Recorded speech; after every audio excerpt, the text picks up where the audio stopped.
by for terminal count. Overlook Horizon High Altitude Balloons, an Ontario County nonprofit. This is no ordinary balloon. What a view! Over 110,000 feet. This is incredible. 5, 4, 3, 2, 1, launch. Hey guys, Tori here from Overlook Horizon, live again here for another attempt at the SpaceX Starlink launch. We were here about a week ago trying this once before, but had that really quick scrub where we had probably the shortest SpaceX broadcast that I've ever seen. Tom Predadario, I think is how you say his name, came online, said, hello everybody, my name's Tom. We're not launching tonight, and see you later. And that was the last SpaceX broadcast that we had. So hopefully we get a little bit longer today. Things are looking good so far. We just as I went live, SpaceX launch director gave the go for propellant loading. That's a good sign. If they're going to start putting propellants, the RP1 grade kerosene and the liquid oxygen into the rocket, they're going to really try for it tonight. So good sign here. We had a couple of random worrying things for today. Upper level winds still potentially a concern, although they do look much better speed-wise, but potentially a concern for wind shear. A couple different directions that we're looking at for winds, which we'll take a look at here in just a minute. And then also earlier, 45 minutes ago, the clocks at Kennedy Space Center weren't running, the countdown clocks. So that's always concerning, especially since those are supposed to be running like 4 hours prior to launch. And as of 45 minutes ago, they weren't running, but apparently they are running now. So hopefully we're good to go. But still got to look at the upper level winds to see if they're going to cooperate tonight, and hopefully we'll be good to go, and we'll get to see 60 satellites deployed tonight in a kind of an incredible fashion. This is not a deployment that we've really ever seen before. These satellites are going to be kind of just flailed out there with, I believe, so I was reading up on this a little bit more since the last broadcast, but I believe that the arms are going to kind of come down and the satellites are going to be basically flung off the end and all at once. So they may, or at least, maybe in 4 sections, but a bunch of them at once. They may crash into each other or bump into each other, but SpaceX and Elon has said that that's potentially, that they're built for that, and that's okay. So this will be kind of crazy. I'm really excited to actually see this satellite deployment. I don't even know what this is going to look like. I'm really excited for this. So anyways, hello to everybody. I see everybody joining us here. We got a bunch hanging out on our broadcast. I've worked out all the kinks since last time, but I've got all the together here for me so I can see all the chats. So say hello, let me know where you're watching from, and I'll try to get to as many as I can possibly get to, especially while it's not quite super busy here yet. But I do see a bunch of the regulars, Gregorius, our moderator, Alex Ziggyful. I saw Chad in the chat. Chad was down at the CRS NASA Social with me just last month. I saw Pony, Catherine. So hello to everybody. I think everybody's excited. We've had kind of this 1 week delay here so we had the upper level winds scrub. That was the first attempt, and then the second attempt they scrubbed a couple hours before launch. We didn't even go live for that, but they scrubbed to do a software update, which is also kind of weird. They decided, while this was on the pad, they decided, you know what? We should probably install a Windows update before we launch. I doubt it was a Windows update, but it just feels like you always get those Windows updates at the worst time possible. So that's all I was imagining. It was they're sitting on the pad with 60 satellites ready to launch, and it was like, Windows must update now. Time to shut down. Isn't that always how that works? Anyways, software update that they had to delay for last time, and then the next launch window didn't start until today. So we've got an hour-and-a-half launch window tonight. It'll go until midnight. Hopefully we don't need that, and we'll just launch right at 10:30 p.m. Eastern time, which is pretty much half an hour from now on the dot. So let's see. Right over here, this is my countdown clock. It may be off by a couple of seconds. That's that's to 10:30 my time. By the time you see it, it's a couple seconds delayed. So this is a rough idea. Once SpaceX goes live, we'll have their countdown clock and we'll know what's going on. Oh, hey, Dan, I see Dan in our chat. Dan was on our Periscope channel yesterday, was the first call in on Periscope. So, hey, Dan, thanks for joining us again. Pamela from West Palm, New Derry, Pennsylvania. Awesome. We got a whole bunch of people hanging out here. Hope it heads south so I can look up. Actually, this is going to head, I believe this is northeast. And actually, that's a good segue here. I don't remember who that was that asked it. It already scrolled off my screen, but whoever asked that, good segue for. We'll kind of jump right into it, and we'll take a look at what we're launching today. Let's see. Where's my first graphic that we're going to take a look at? So here, this is upper level winds. That's not what I wanted to look at. I wanted to look at this one. That's the one I was going to show you. So this is, somebody said, I hope it's going south. Sorry, bad news, not going south today. This is actually going northeast. So this is the hazards map of where the flight is going to be launching here today. So we're launching from Slick 40, that's Space Launch Complex 40. It's on Cape Canaveral Air Force Station property, right here where the red pin is there. It'll be launching there and heading in a northeastern direction. This kind of green section here, these are the NOTAMs and the warnings to ships and aircraft that are basically like, stay out of here. We got, something that could go boom. You could be in danger if you get in this area. So hopefully we don't have any booms, but, got to be safe. Head in this direction, and today we are going to attempt a drone ship landing with the autonomous spaceport drone ship. Of course, I still love you. That is at the blue pin here. That's where the drone ship is. And then out at the green pin is our fairing recovery fleet. That's Go Searcher and Go Navigator. It is not the Mr. Steven boat. The Mr. Steven boat's the boat with the big net on the back. Mr. Steven is out of commission, but big news on Mr. Steven. Actually, this week, since the last broadcast, Mr. Steven got his arms back.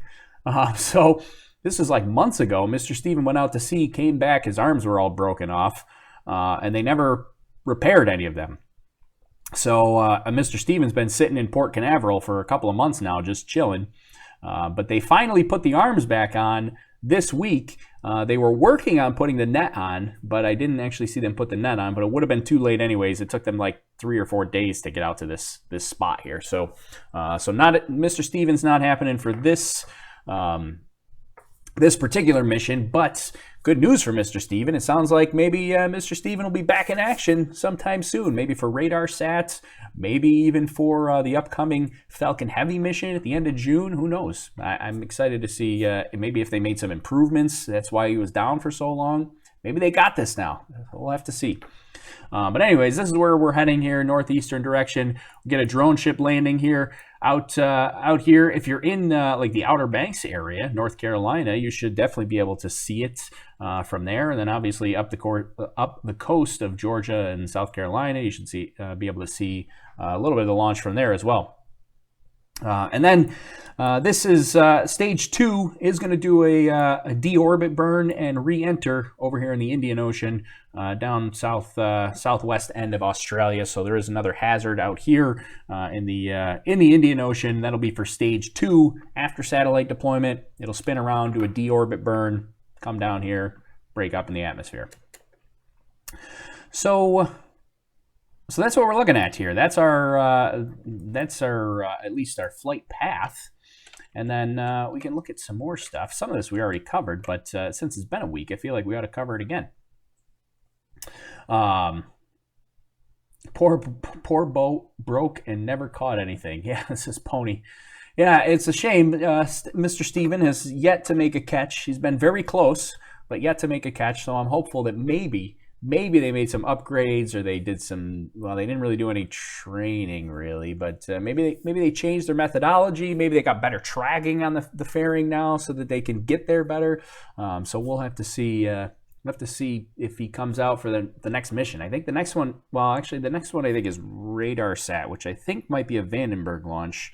But Falcon Heavy is coming up end of June, and we'll be there'll be some payload fairings there, so we could potentially see a recovery with Falcon Heavy. That would be pretty awesome.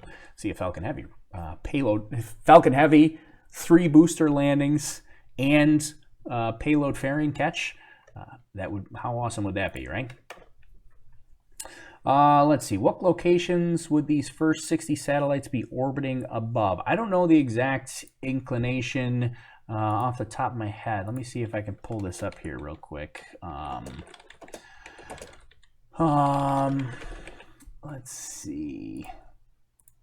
Do I have an orbital inclination? No, I don't see one here.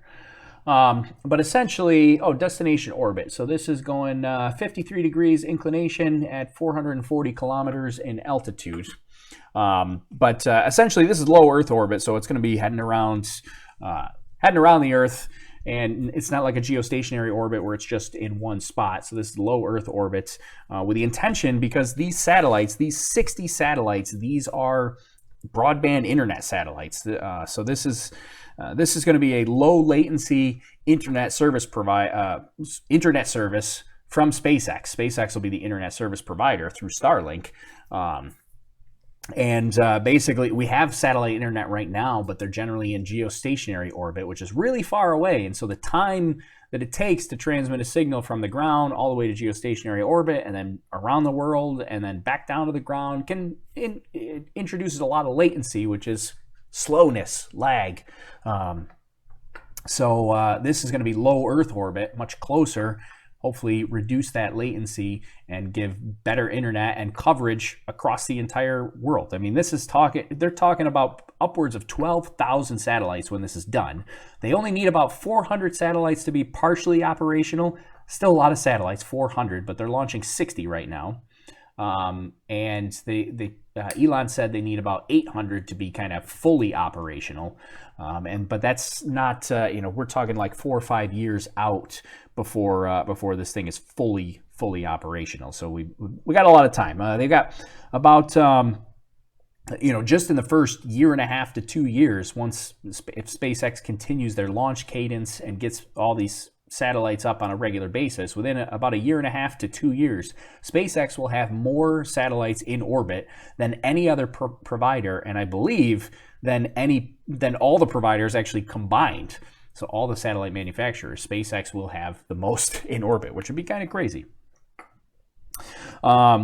But a lot of stuff could potentially go wrong with this first batch. This is a lot of new technology on this first batch of satellites, stuff that they've never really used before. So I wouldn't expect complete flawlessness. I mean, obviously you hope for that, but I guess I wouldn't be surprised.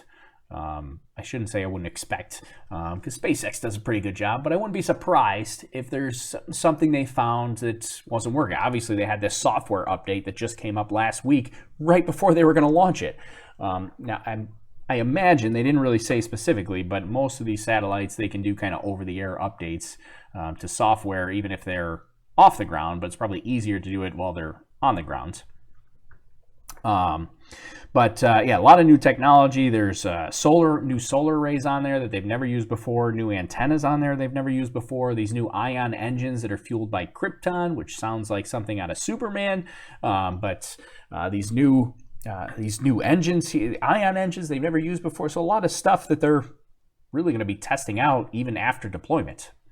So, but they should find out at least within the first hour whether or not they've got some of them working at some. They've got a downlink, and they should be communicating with at least some of the satellites, if not all of them, within an hour after deployment. So.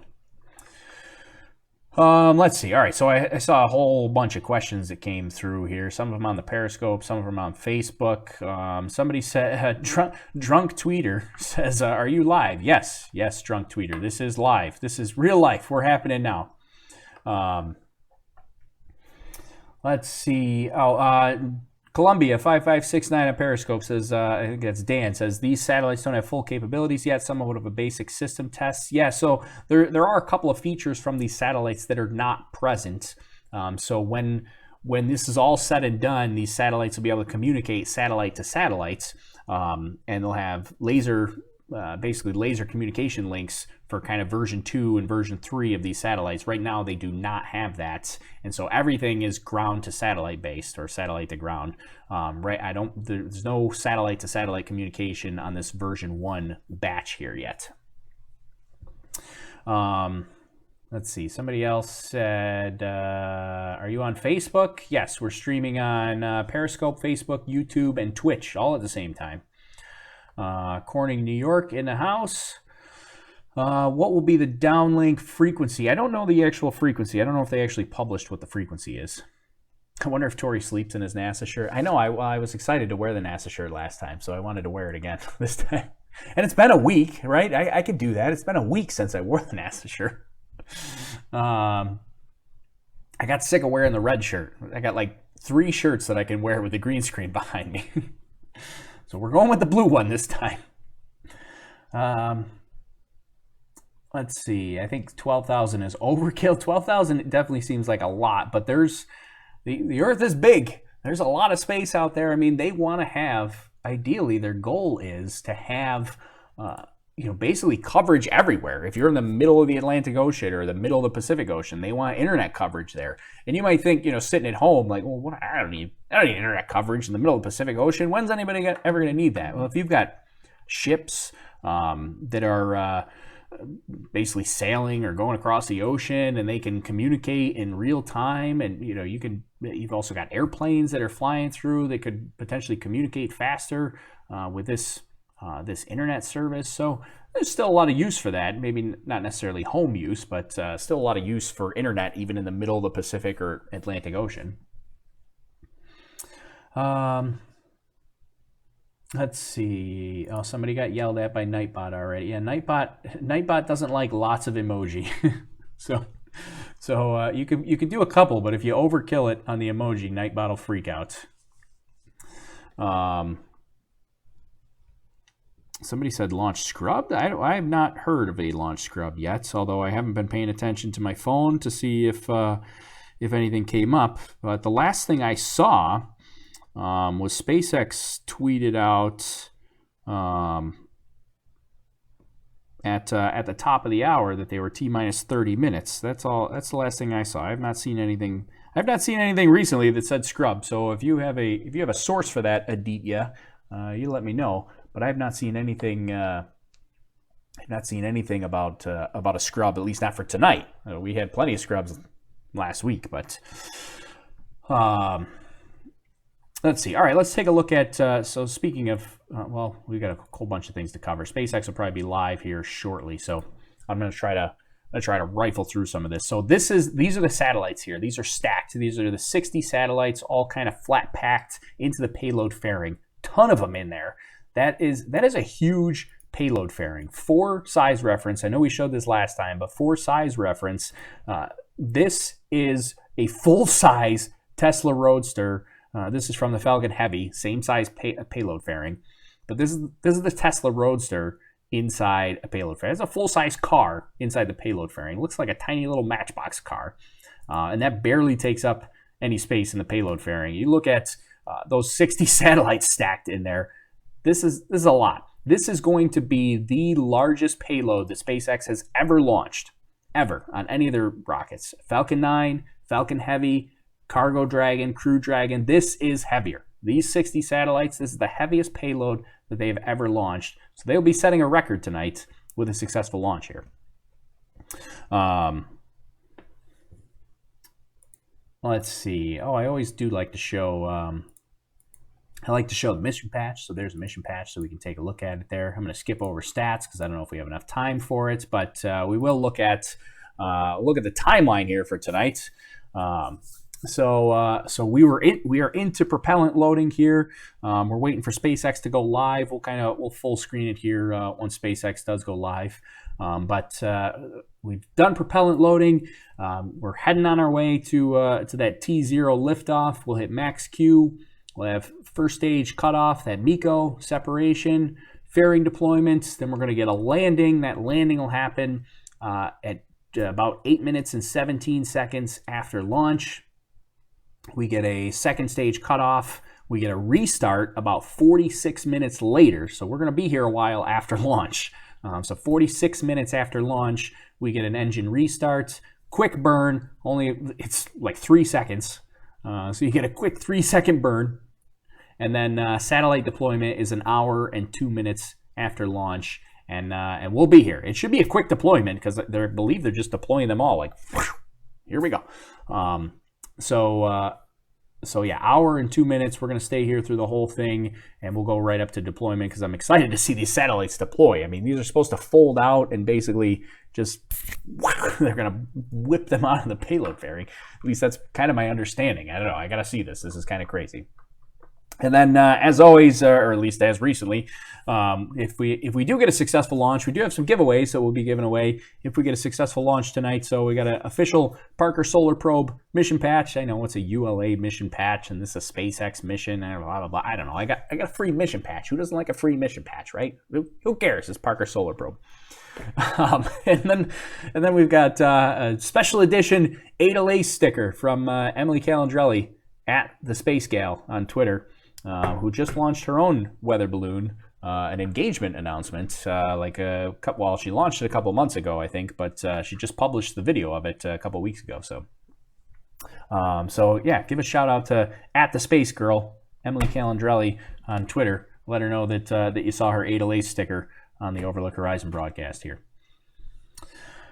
Let's see, what else did we miss? When will they go online after launch? Oh, well, I'm kind of getting a little bit nervous about when they will go online because usually they're online by now.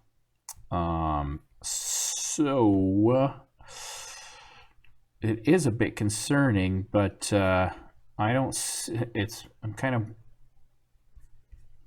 kind of interested. We're like T-minus 13 minutes. Usually SpaceX is live by now, so I don't know what's going on here. Where in Florida are you? I am. Oh no, maybe that's not to me. That's to somebody else. You guys are talking amongst each other. The beginning of the first neutral and free internet. I know this will definitely not be a free internet.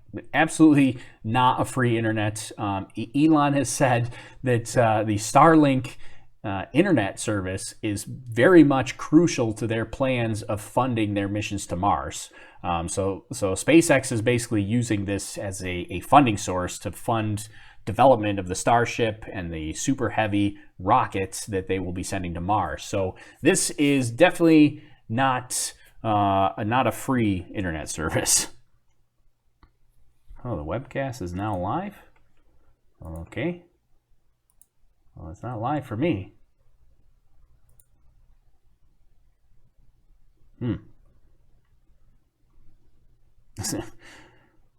Does anybody else see, can any official stream is on? I think they changed their URL. Oh man, come on. They changed the URL. Starlink mission. Oh, they are live. What? God, they changed the URL on me. I'm sitting here watching it. All right, here we go. All right, well, we got a late start. God. Let's turn this up here. And you guys need sound.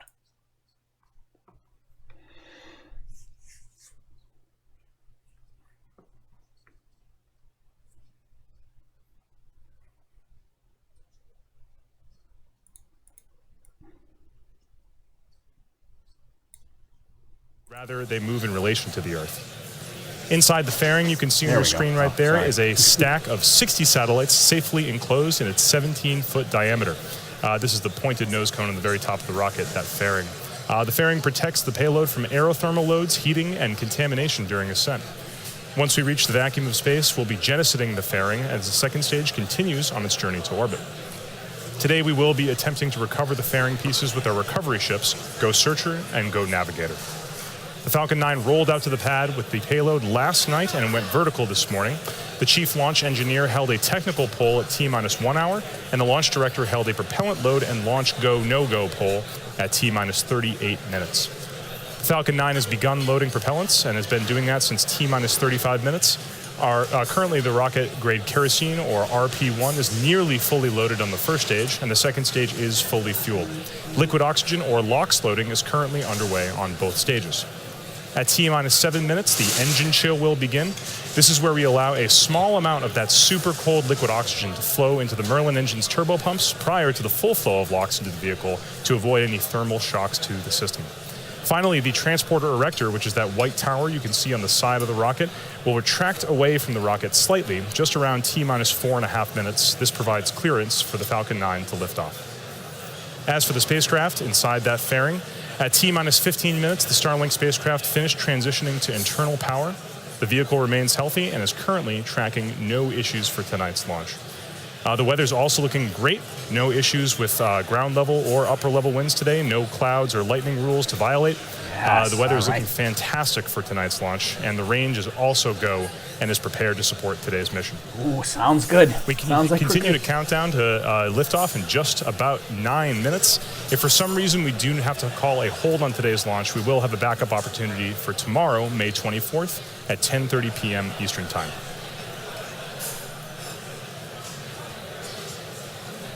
Had to get rid of my countdown. My countdown was off by a couple seconds, which I told you it probably would be.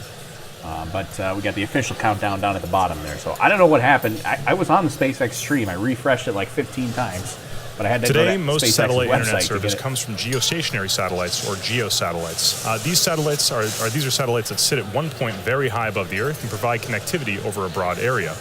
The main drawback of this setup is that you have a higher latency or delay in the signal provided because they're so far above the Earth. Satellites like this are also generally more expensive to produce and launch.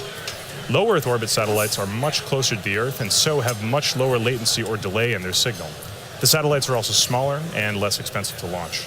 Here you can see an animation that represents how the Starlink constellation operates. Again, you have a high number of satellites in constant motion covering all parts of the globe. And since they're so low to the Earth, that latency or the delay from the signal going from the ground to the satellite and back down to the ground is much lower than a geostationary satellite. We've learned a lot over the past year and have had a lot of fun testing out the capabilities of those two test satellites. We successfully communicated with ground stations to run 4K video and even play video games over the link. And we also partnered with the Air Force Global Lightning Program to demonstrate how over 600 megabits per second of throughput to an aircraft in flight, which is super exciting for those of you who travel frequently. The bulk of our team working this project is based in Redmond, Washington, and watching today's exciting launch, as you can see on your screen right there. They're just as excited as we are in Hawthorne to see this rocket take off tonight. As I mentioned earlier in the webcast, this is our first launch of a production-designed satellite system as part of our effort to launch a next-generation broadband internet satellite constellation. This will be, fun fact, this will actually be the heaviest payload ever flown on a Falcon 9 rocket, weighing roughly 30,000 pounds.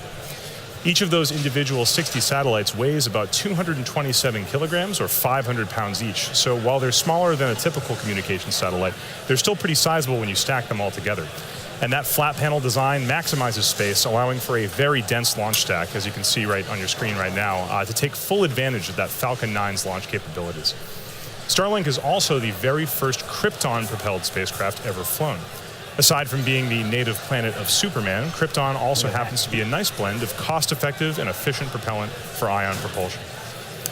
These ion thrusters enable the satellites to orbit raise, maneuver in space, and deorbit at the end of their useful life.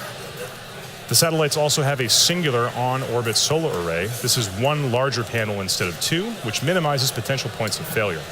Solar cells are standardized and easy to integrate into the manufacturing process.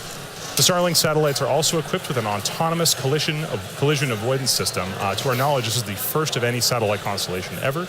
The satellites use inputs from the Department of Defense's debris tracking system to autonomously perform maneuvers to avoid collisions of space debris and other spacecraft. This capability reduces human error, which allows for a more reliable approach to collision avoidance. In addition, 95% of all the components on the satellites are demisable, which means that when these satellites are at the end of their life, they will be naturally slowed by the Earth's atmosphere and ultimately be vaporized into dust as they re-enter. At 95% demisable, the satellites exceed current safety standards, and future iterative designs will go even further, shifting to a full 100% demisable material design. Also, while flying at a lower altitude of 550 kilometers, we ensure that the satellites will quickly and easily demise at the end of their life cycle. Once they reach the end of their life, the satellites will utilize their onboard ion propulsion system to deorbit over the course of a few months.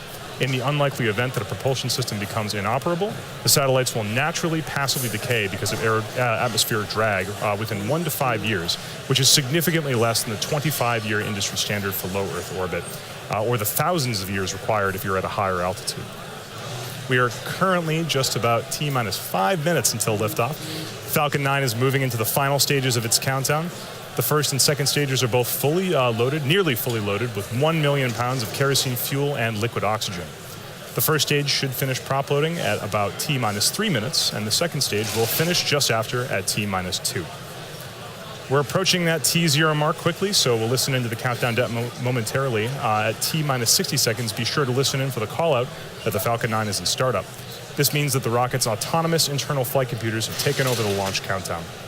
The Starlink payloads in that fairing continue to be healthy, and the F9 team is currently tracking no issues aboard the rocket. Weather looks great for tonight's launch out of the Cape, and the range is green for launch. So with no issues, let's listen into the countdown net for the final 4 minutes. Yeah, so one of the things that I think is pretty awesome with these satellites that I totally forgot to bring up is that autonomous collision avoidance system. Basically, they're using the Department of Defense's debris tracking system, taking in all those inputs, and they have onboard thrusters that if they detect that there is debris that's going to be in their orbital path, they will move themselves out of the way, past the debris, and then move themselves back to where they're supposed to be. It's a pretty crazy system, and that's basically the first satellite of its kind. So a couple of people that are not regulars here did ask about basically the smoke that's coming off there. No worries, we like to explain what's happening, but basically most of it is water condensation and evaporation there from the liquid oxygen tank is super chilled. And so you're seeing basically the big long stream is directly liquid oxygen venting out of the first stage there, the top of the first stage, and also the second stage. But most of it that you're seeing down the side is just water condensation from the super chilled, basically freezing cold body of the Falcon 9 rocket. So completely normal.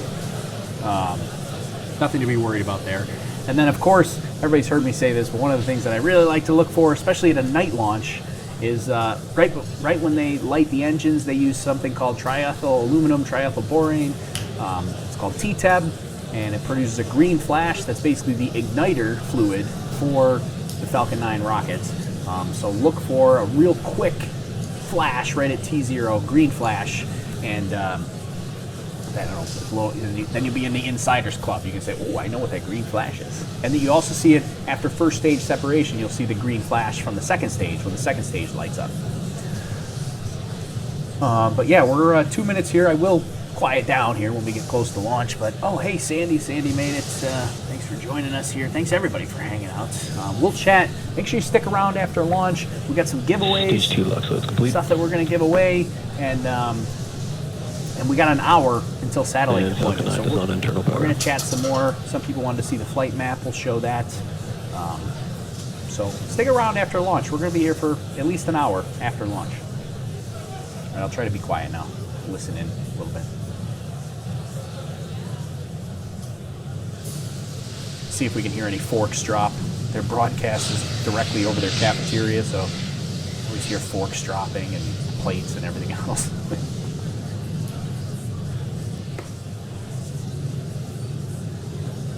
That's the last big liquid oxygen vent right there. That usually happens right about a minute and a half prior to launch. So that's the last big vent right before they press the launch here. And Falcon 9's in startup. Gas close, that's complete. Now they just closed out all the gases. You see a lot of that Stage 2, venting best stop. flight. Go for launch. Go for launch from the launch director. Let's do this.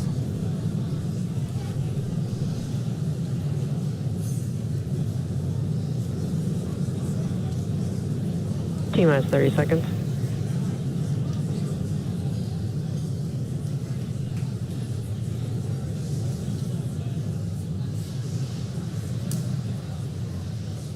Stage 1's at startup pressures. T-minus 15 seconds. Falcon 9 is configured for flight. 10, 9, 8, 7, 6, 5, 4, 3, 2, 1, 0. Ignition. Liftoff. Go Falcon. Go Starlink. Go USS.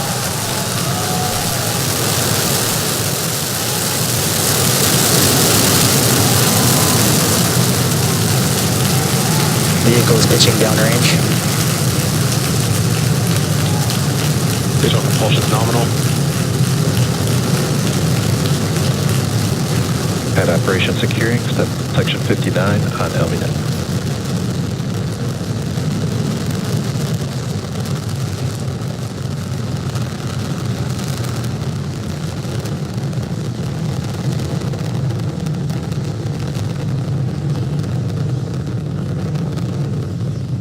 Power and telemetry nominal.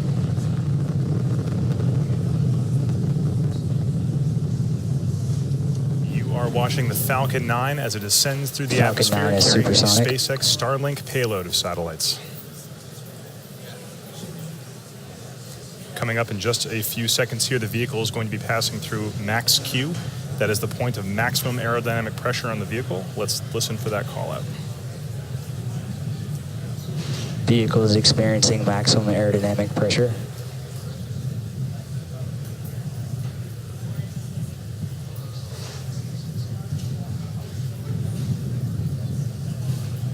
The vehicle has passed through max Q, which means that the atmosphere is only going to get thinner from here on out. Coming up shortly at T plus 2 minutes and 35 seconds is going to be, or excuse me, T plus 2 minutes and 32 seconds is going to be MECO. That stands for main engine cutoff. That's when those 9 Merlin engines you can see burning on your screen right now will shut off or cut off. Shortly, only a few seconds after that, will be stage separation at 2 minutes and 35 seconds, quickly followed by SES1. That stands for second engine start 1. That's when that single Merlin vacuum engine will ignite after stage separation. And a couple people asking on Periscope if they're going to All recover telemetry this. looks nominal from that first stage right now, and trajectories look good. So the answer is yes. The first stage booster, they are going to do a landing on the drone ship. That landing should be about 8 minutes, just after 8 minutes. You can see the exhaust gases of those 9 Merlin engines expanding as it gets further and further up into the atmosphere. Stand by for MECO in about 5 seconds.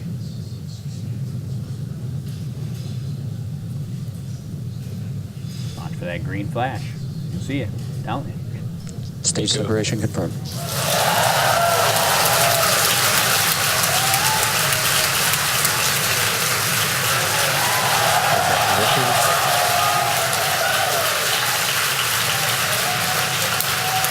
You can see it on your screen, and you can hear it through the cheers of the crowd here at SpaceX headquarters.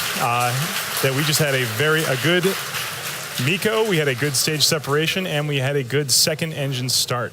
That second stage is now burning brightly on the right-hand side of your screen, accelerating the Starlink stack towards its deployment altitude. On the left-hand side of your screen, you can see the view, a view of the Earth, actually, a beautiful view of the curvature of the Earth and all the lights of the eastern seaboard of the United States. That camera on the left-hand side is attached to the top towards the inner stage of the first stage. And on your right, you can see the fairing deploy from that Starlink satellite stack. The crowd here at headquarters cheering. I'm sure everyone up in Redmond is happy too.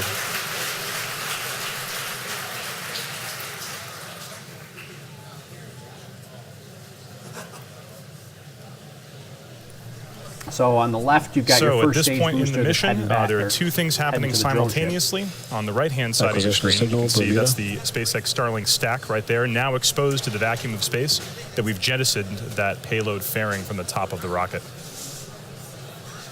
Not sure what's going on in the middle. Right now you can see a view of the bottom of the second stage. That is the Merlin vacuum engine, currently burning brightly, doing its first of 2 burns to raise those satellites up to their deployment altitude of 440 kilometers above the Earth.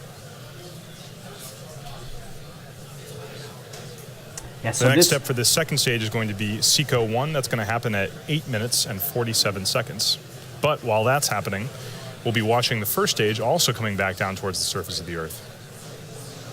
So about 2 minutes, 6:43 is when the next burn will happen for the first stage. That'll be this entry will be burn. the Only third 2 burns time for the that we first have attempted to recover this first stage, this particular first stage. Those of you who have seen previous landing attempts may notice that we are not doing a boost back burn today. Right. This is because boost back burns are typically used to cancel out the horizontal velocity of a first stage as it goes away from the launch pad and then bring it back towards the Cape. For tonight, we're doing a drone ship landing on Of Course I Still Love You, so we just position the drone ship out in the Atlantic Ocean Second to catch stage it is following at the an end of its onboard trajectory. parabole. No need for a boost back burn here. Yeah, they also likely wouldn't Without a be boost able back to do a burn, the boost next back step coming burn. up for the first stage will be the entry burn at T plus 6 minutes and 23 seconds. The entry burn will last for approximately 20 seconds and then shut down. And then after that, we'll be heading towards a landing burn. Yeah, and they likely wouldn't be able to do a boost back burn anyways because this payload is so heavy. They pretty much need all the fuel they can get to All get this off telemetry the looks ground. good from that second stage as it continues to pick up speed towards that intended deployment altitude.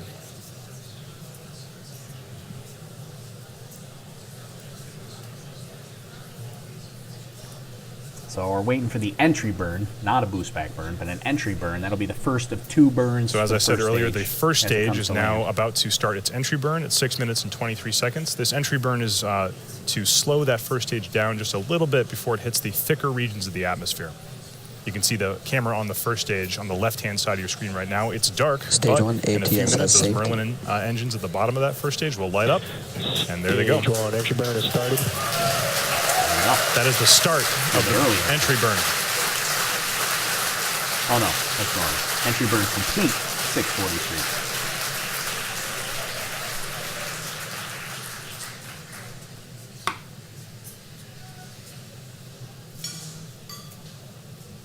And stage 1 entry burn shutdown. And that's it. That is the end of the entry burn. The next step for that first stage is going to be the landing burn. You can see some aerodynamic look at the flows past those grid fins right now on the first stage, like low as it gets pressure into the flows or thicker and something? thicker regions of the atmosphere. It's kind of cool looking on the grid fins Those there. I grid like fins that. help to Second stabilize stage the first stage continues as it to heads follow back an down nominal towards the deck trajectory. of Course I Still Love You. I lost downlink. That's pretty common. Stage 1 is transonic. A lot of times they can, Signal stage 1, Cape Canaveral, as expected. as expected. All telemetry is nominal on the second stage as it continues to accelerate. Next big thing happening here is going to be the landing burn at T plus 8 minutes and 9 seconds, just about 30 seconds from now.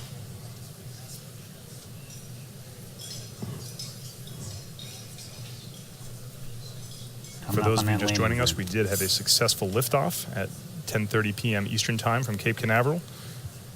The first stage was able to successfully separate and is now heading back for its 3rd landing attempt in its history. Stage 1 landing burn has started. Yeah, all right. Are they going to show us a picture? Do we get a picture or we get no picture? The landing burn has started as scheduled. We don't currently have video from that first stage, but stand by. We may Vehicles be at able to terminal get guidance. something from the drone ship. Just got to listen. Landing burn started at 8 minutes and 9 seconds, and the landing is scheduled Landing legs are for deployed. 8 minutes and 30 seconds, just about now. Come on. Show just a brief second. You can Stage tell that here at 2 SpaceX FTS headquarters is we safe. haven't yet gotten any video from the drone ship, but we're just waiting for confirmation. And this is recovery. Falcon 9 has landed. Landing operators moving to procedure 11.100 on recovery 1 and ECF 9. Landed. While we're waiting for that, we are expecting Looking for SECO picture to happen shortly. That is confirmation, but second it says engine it landed. cutoff. Back shut down. It sounds like we may have confirmation that the first stage has landed. That is a shot from Of Course I Still Love You of the first stage of the Falcon 9 rocket for its 3rd landing. Nominal parking orbit insertion.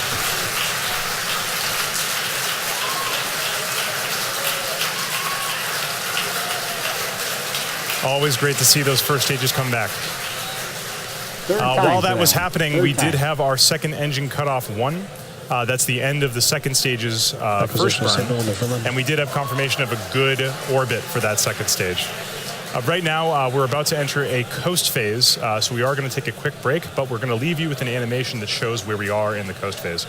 We will be back at about T plus 45 minutes into the mission for a second stage relight, followed by another short coast phase, and then payload deploy. Hopefully we'll be able to bring that deployment to you live on the webcast, so we will see you back here in about 35 minutes. Don't touch that dial. All right, I'll have to turn it down a little bit there so YouTube doesn't yell at me about copyright issues. But there we go. We had a successful launch, so we can do some giveaways. We'll do those in just a minute here. But yeah, that was pretty exciting. Successful launch, successful landing. It's still kind of crazy to me that they can land it. They can land that first stage booster so consistently on their drone ship in the middle of the ocean. It's awesome. It's so awesome. Oh man, and we got good picture. Didn't actually see the landing itself, but we did get that confirmation there. That's pretty normal. The drone ship video feed cuts out quite a bit, especially from the vibrations of the rocket as it's coming down to land. You know, they're communicating. They're sending this video signal through satellites, and so as basically the satellite is vibrating from the rocket coming in, it's, you know, shifting that signal all over the place. Hard to get stable video feed from the drone ship, so that can cut out pretty frequently.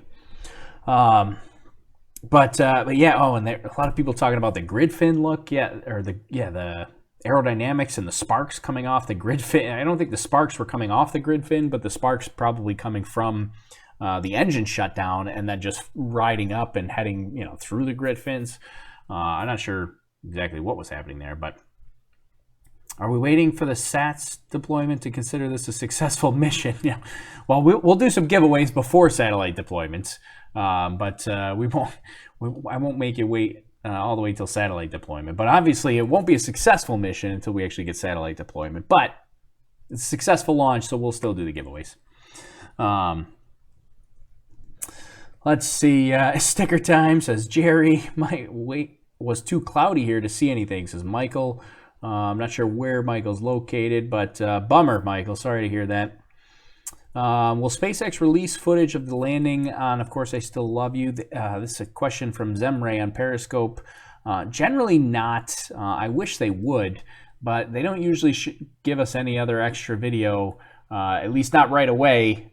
They might put like a montage together at the end of the year for you know, the Christmas party or something, but they usually don't put out another video showing the actual landing. I wish they would, but they don't. Did they change the grab arm for the drone ship to hold the stage after landing? Oh, so what Eric's referring to, that's the octograbber. The octograbber, they didn't have to make any changes to that for this flight. So this is a regular Falcon 9 flight. They have an octograbber, which is basically like a giant-sized Roomba. It's this robotic Roomba-looking thing that's huge that goes out, grabs onto the underside of the Falcon 9, and then hooks itself onto the deck to secure the Falcon 9 booster to the drone ship after it lands. And they have that autonomous, you know, basically Roomba thing that does that, and then they don't have to send people on when it's not potentially, you know, when it's still hazardous. But one of the things they had issues with is the Falcon Heavy, the center core that lands on the drone ship, has a different octaweb on the bottom of the center core. And so the octograbber can't grab the octaweb on the Falcon Heavy center core. They have to make changes to that. No word if they have made changes to it, but they said they were planning on it. They just couldn't do it in time for the ArabSat launch. That was the last Falcon Heavy. But it's been a little while since ArabSat, so hopefully maybe they've put some changes together, and we'll see that for the Falcon Heavy at the end of June. See if that octograbber is ready to go for the next Falcon Heavy. Was this the Starlink? Yes, this is Starlink. We're still waiting for the Starlink satellites to be deployed, so we're getting there. Let's see. Well, all right. So a couple people talked about the giveaways. So let me show you how you actually enter the giveaways. So in order to enter the giveaways, you have to do this on our YouTube channel. So here's the YouTube channel. And the reason for that is because we use a service called Nightbot.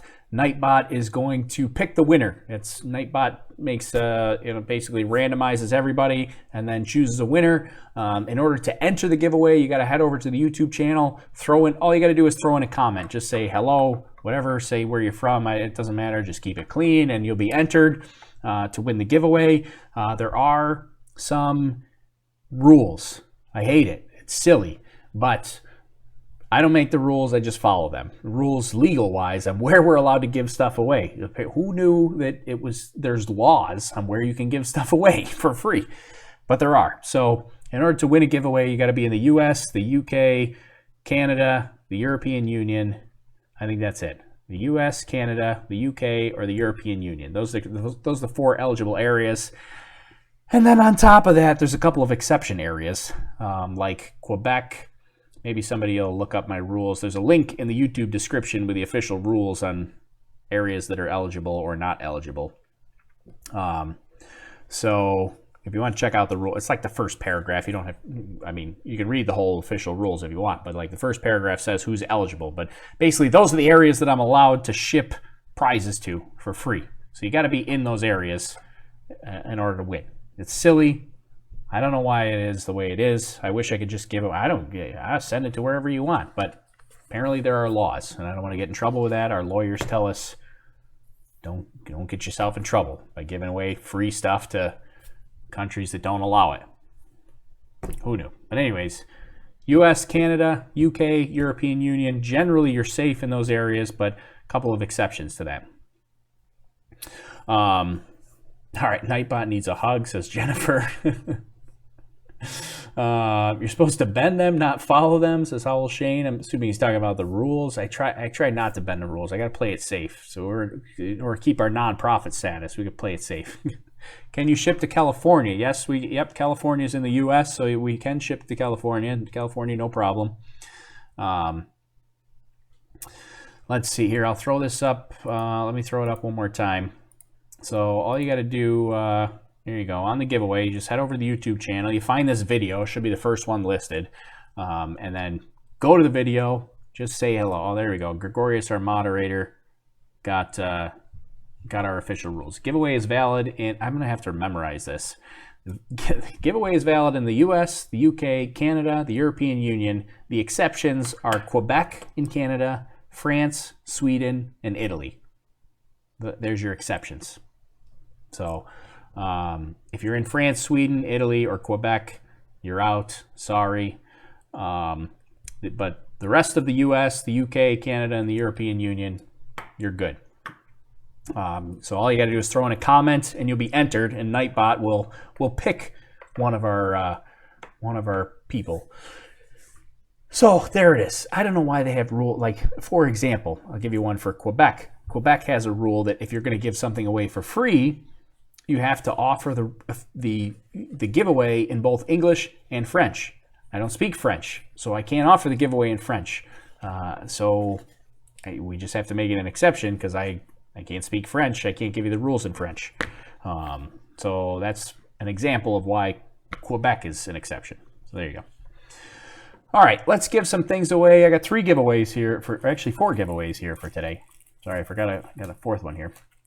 Let me get my other 2. We'll show you what the giveaways are. We'll give them away, and then we'll replay the launch here after the giveaways. We'll replay the launch, take a look at it. We'll take some questions. We'll hang out. We'll chat it up. We're going to have a good time. The Starlink satellites are going to be launched, or deployed rather, about an hour on the mission clock here. So we got some time. So we'll throw this up one more time so you know where to do the giveaways while I tell you what the giveaways are. So the first one is going to be the Parker Solar Probe mission patch. Let's see. Let's switch over to this for a minute so I can show you the prizes. So we've got an official Parker Solar Probe mission patch from my NASA social trip last month. We have a special edition Ada Lace sticker. Ada Lace is the main character in the book series, which is a STEM education book for kids. And so it's a kid's book written by Emily Calandrelli, also known as, that's what I'm trying to say, also known as the Space Gal. She's at the Space Gal on Twitter. So thanks to Emily Calandrelli for giving us a couple of Ada Lace stickers. So we got an Ada Lace sticker. Special edition, too. The only way you can get these is if you go to Kennedy Space Center and buy her book at the Kennedy Space Center. That's the only way you can get these stickers. So that's why they're special edition. And then we'll give away an Overlook Horizon sticker. I got to give away one of our stickers. And then something that was a big hit that I didn't realize would be a big hit is we're going to give away an Overlook Horizon pin or button. What is it? No, it's not a pin. It's a button, technically. It's got like a button back like this, the bar on the back, but it's an Overlook Horizon button. They're pretty cool. I like these. But there you go. Those are our 4 prizes. So if you got your comments in, I think we gave people enough time here. And then, we got a whole bunch of people that are eligible. And we'll do some giveaways here. We'll give away some free stuff, right? Who doesn't like free stuff? All right. So first one up, this is going to Parker Solar. This is the Parker Solar Probe mission patch. And we will let Nightbot pick a winner here. So are you ready? I'm ready. All right, here we go. Parker Solar Probe giveaway here in 3, 2, 1, roll it. There we go. The winner is Jasmine Jasmine E. We'll just go with that. Jasmine. I don't know if you want me to read your full name here out on the broadcast. But anyways, Jasmine, if you're in the eligible areas, you're the winner. So there you go. So in order to get your mission patch, I probably should have said this as well. You got to send me a direct message. You can either go, you can go on, probably the easiest place to do it is to go on Twitter, send me a direct message at OLHCN on Twitter here. You can send me a direct message there. If you don't have the Twitter machine, you can go on Facebook, find Overlook Horizon on Facebook, send me a direct message there. You can go to overlookhorizon.com. Go to the contact us form, send me a direct message there. Some way, you got to send me a direct message and give me your address where you want me to send it to. I don't share it. I don't do anything with it. All I do is I literally just write it by hand on an envelope. I stick this in there and I mail it out. So send me a direct message, Jasmine, and the Parker Solar Probe is your mission patch is yours. You just got to let me know where to mail it to. Okay, next up. Free stuff equals happiness, says Marvin. I like it. All right. Ada Lace sticker from Emily Calandrelli, the Space Gal. Coming up next on the next giveaway here. Oh, all right. Just heard from Jasmine. Okay, awesome. All right, perfect. Thanks, Jasmine. Send me that message, and we'll get that out to you right away. Okay, next up for the Ada Lace sticker here is Gregory V. There you go, Gregory. Got yourself an Ada Lace sticker from Emily Calandrelli. Special edition. You can't get these unless you actually make a trip to Kennedy Space Center and buy Emily Calandrelli's book, which is a pretty awesome book. I got it for my kids. It's a good kids book, good for STEM education, science, technology, engineering, mathematics, that kind of stuff. So it's a good STEM education book for kids. I got it for my kids. Check out Emily Calandrelli's book, The Space Gal, at The Space Gal on Twitter. But there you go, Gregory. Coming to you, send me a direct message, Twitter, Facebook, overlookhorizon.com, one of those methods. You send me a direct message and the giveaway, the sticker is yours. Okay, number 3, 2 more left here. We're going quick. Number 3 is an Overlook Horizon sticker. That's our mission patch sticker here. Which I think we actually have regular mission patches that were Overlook. They'll look like this, but they'll actually be sewn mission patches. I'm working on that. I think I found a supplier finally that's actually reasonably priced. It's been hard to try to find that for a long time, but I think we're actually we're going to get Overlook Horizon official mission patches, like sewn legit mission patches for our Overlook Horizon stuff. Super excited about that. Probably not going to be for a couple of weeks, but maybe by like midsummer, that'd be awesome. All right, here we go. Overlook Horizon sticker. You can also get these at overlookhorizon.com/shop if you want to help support our weather balloon flights and our nonprofit education missions. If you don't win it, overlookhorizon.com/shop, you can buy yourself a sticker. They're not that expensive. All right, let's enough chat. Let's give it away here. Here we go. Roll it. There we go. Kyle W.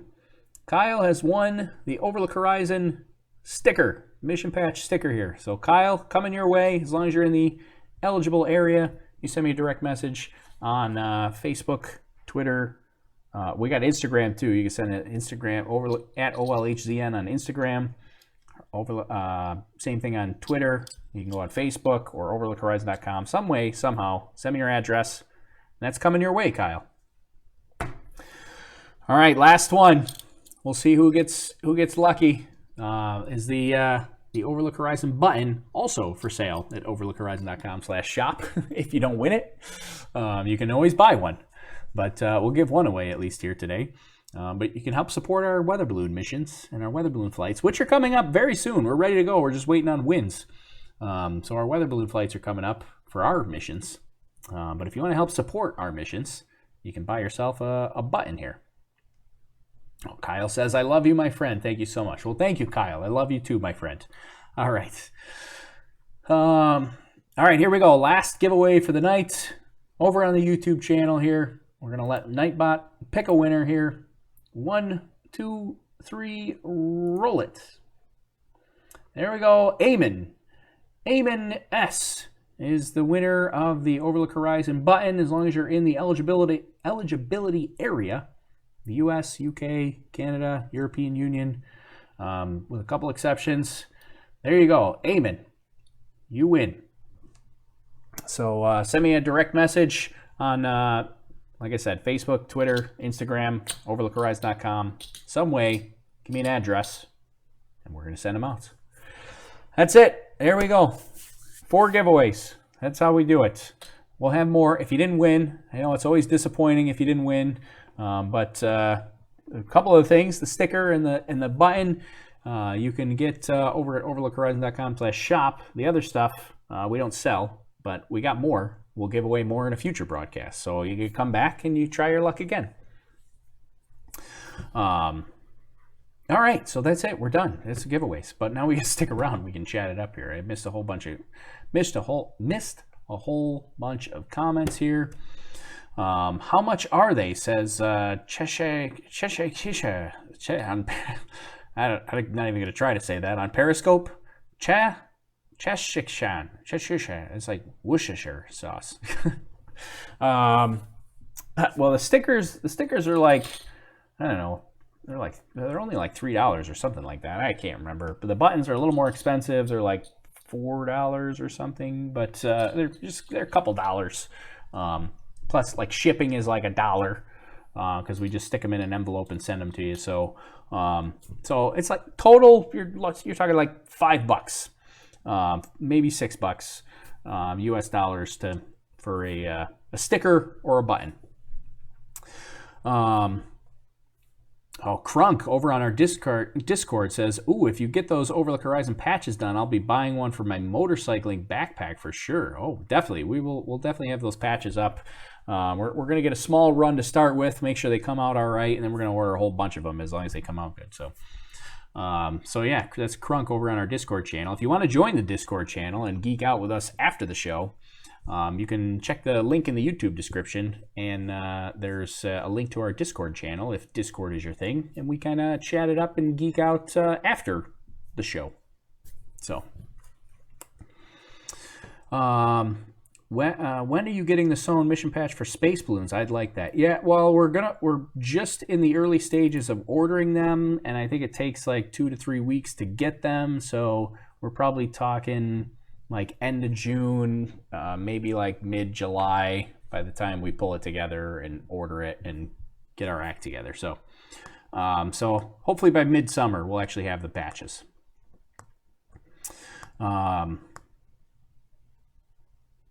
Let's see. Congrats to all the winners. Launch a balloon in California. I can't launch a balloon. Well, I could, but that's really far away. I'm in New York, so that's really far away. Oh, Catherine's going to go buy a sticker now. All right, thanks, Catherine. All right, let's see. So we can get back to the SpaceX stuff here now that we finished with all the giveaways here, right? So next up here is going to be what we're waiting for now. I guess I'll make myself small again, and we'll switch back to the SpaceX broadcast. But basically, they're in a coast phase right now. So we're 30 minutes after launch. We can go back. We'll take a look at the launch again here one more time. But we're 30 minutes after launch. The deployment is not until about an hour after launch. They're going to do a quick, like 3-second burn that's going to come up at, what is it, like 46 minutes, I want to say? Yeah, 46 minutes is a quick 3-second burn. So they'll come back. They'll probably say hello. We'll see a 3-second burn, and then they'll go away again. And then at an hour and 2 minutes, that's when we're going to see this crazy deployment of these satellites. They're going to like fold out or do something. I don't know. It's going to be crazy to see this. I'm pretty excited. I want to see how these satellites are going to be deployed, because theoretically, this is going to happen on all their Starlink launches. So, I hope to see, hopefully it goes well and it's successful and we'll be, good to go for future Starlink missions. So it'd be interesting to see what comes of this, if there were anything they learned, or if anything changes on the next Starlink launch. They did say, so there's 60 on this launch. It's not always going to be 60. They could potentially have varying numbers, more or less, in future launches. So, what time for the deployments? We got about 30 minutes until deployments. So when the clock at the bottom there is at T plus 1 hour and 2 minutes, it's currently counting up. So when it gets to 1 hour and 2 minutes, that's where our deployment is scheduled for. Are we ever going to knock down the firmament?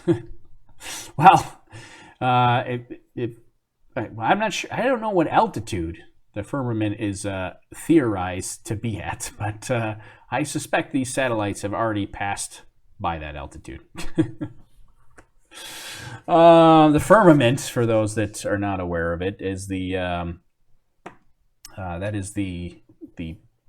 flat Earth theorized dome over the flat Earth.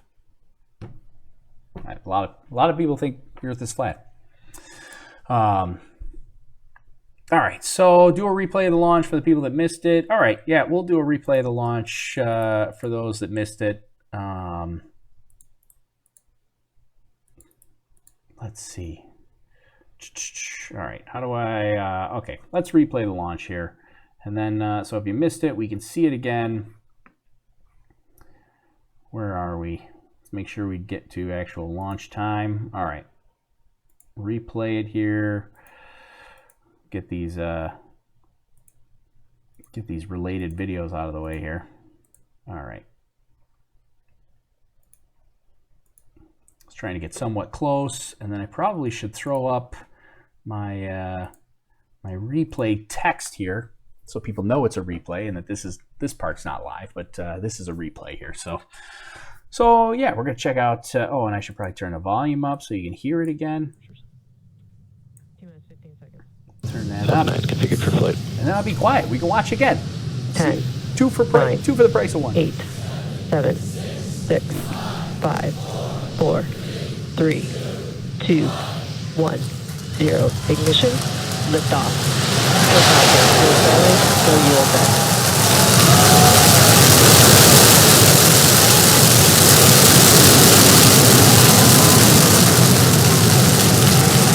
Vehicle is pitching downrange. Visual propulsion nominal. Pad operation securing, step section 59 on LVNet.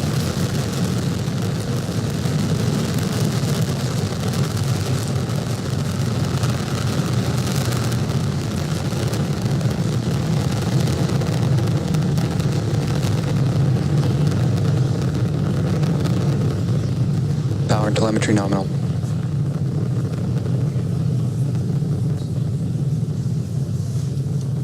Watching the Falcon 9 as it ascends through the Falcon atmosphere 9 is carrying the supersonic. SpaceX Starlink payload of satellites. Coming up in just a few seconds here, the vehicle is going to be passing through max Q. That is the point of maximum aerodynamic pressure on the vehicle. Let's listen for that call out. Vehicle is experiencing maximum aerodynamic pressure.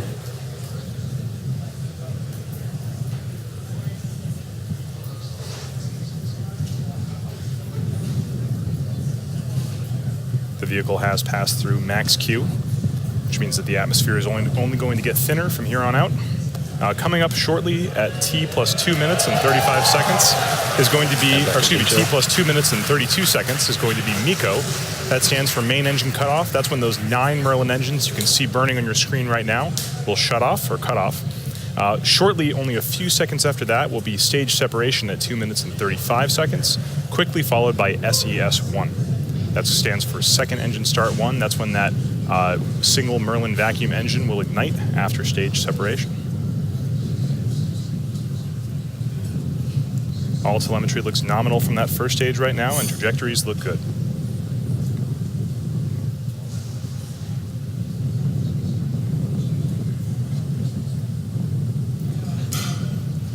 You can see the exhaust gases of those 9 Merlin engines expanding as it gets further and further up into the atmosphere. Stand by for MECO in about 5 seconds.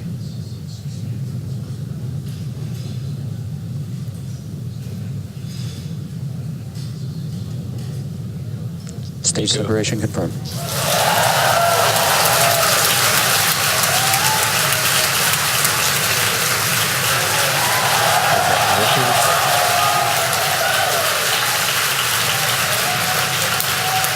You can see it on your screen, and you can hear it through the cheers of the crowd here at SpaceX headquarters, that we just had a good MECO, we had a good stage separation, and we had a good second engine start. That second stage is now burning brightly on the right-hand side of your screen, accelerating the Starlink stack towards its deployment altitude. On the left-hand side of your screen, you can see the view, a view of the Earth, actually, a beautiful view of the curvature of the Earth and all the lights of the eastern seaboard of the United States. That camera on the left-hand side is attached to the top towards the inner stage of the first stage. And on your right, you can see the fairing deploy from that Starlink satellite stack. The crowd here at headquarters cheering. I'm sure everyone up in Redmond is happy too.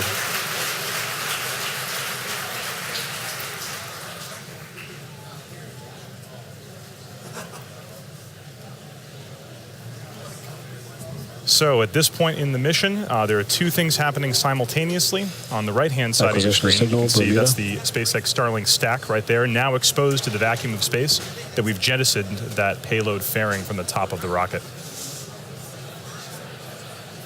Right now you can see a view of the bottom of the second stage. That is the Merlin vacuum engine, currently burning brightly, doing its first of 2 burns to raise those satellites up to their deployment altitude of 440 kilometers above the Earth. Doing a boost back burn today. On ATS.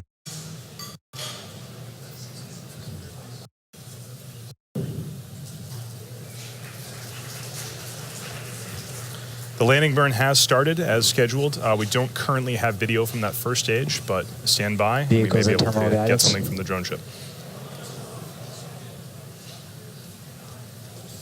Landing burn started at 8 minutes and 9 seconds, and the landing is scheduled for 8 minutes and 30 seconds, just about now. You can tell that here at SpaceX headquarters, we haven't yet gotten any video from the drone ship, but we're just waiting for confirmation. And as recovery, Falcon 9 has landed. Landing operators moving to procedure 11.100 on recovery 1 and ECF 9. While we're waiting for that, we are expecting SECO to happen shortly. That is second engine cutoff. Back shut down. Yeah, sorry, my mic was muted. It sounds like we may have confirmation that the first stage has landed. That is a shot from Of Course I Still Love You of the first stage of the Falcon 9 rocket for its 3rd landing.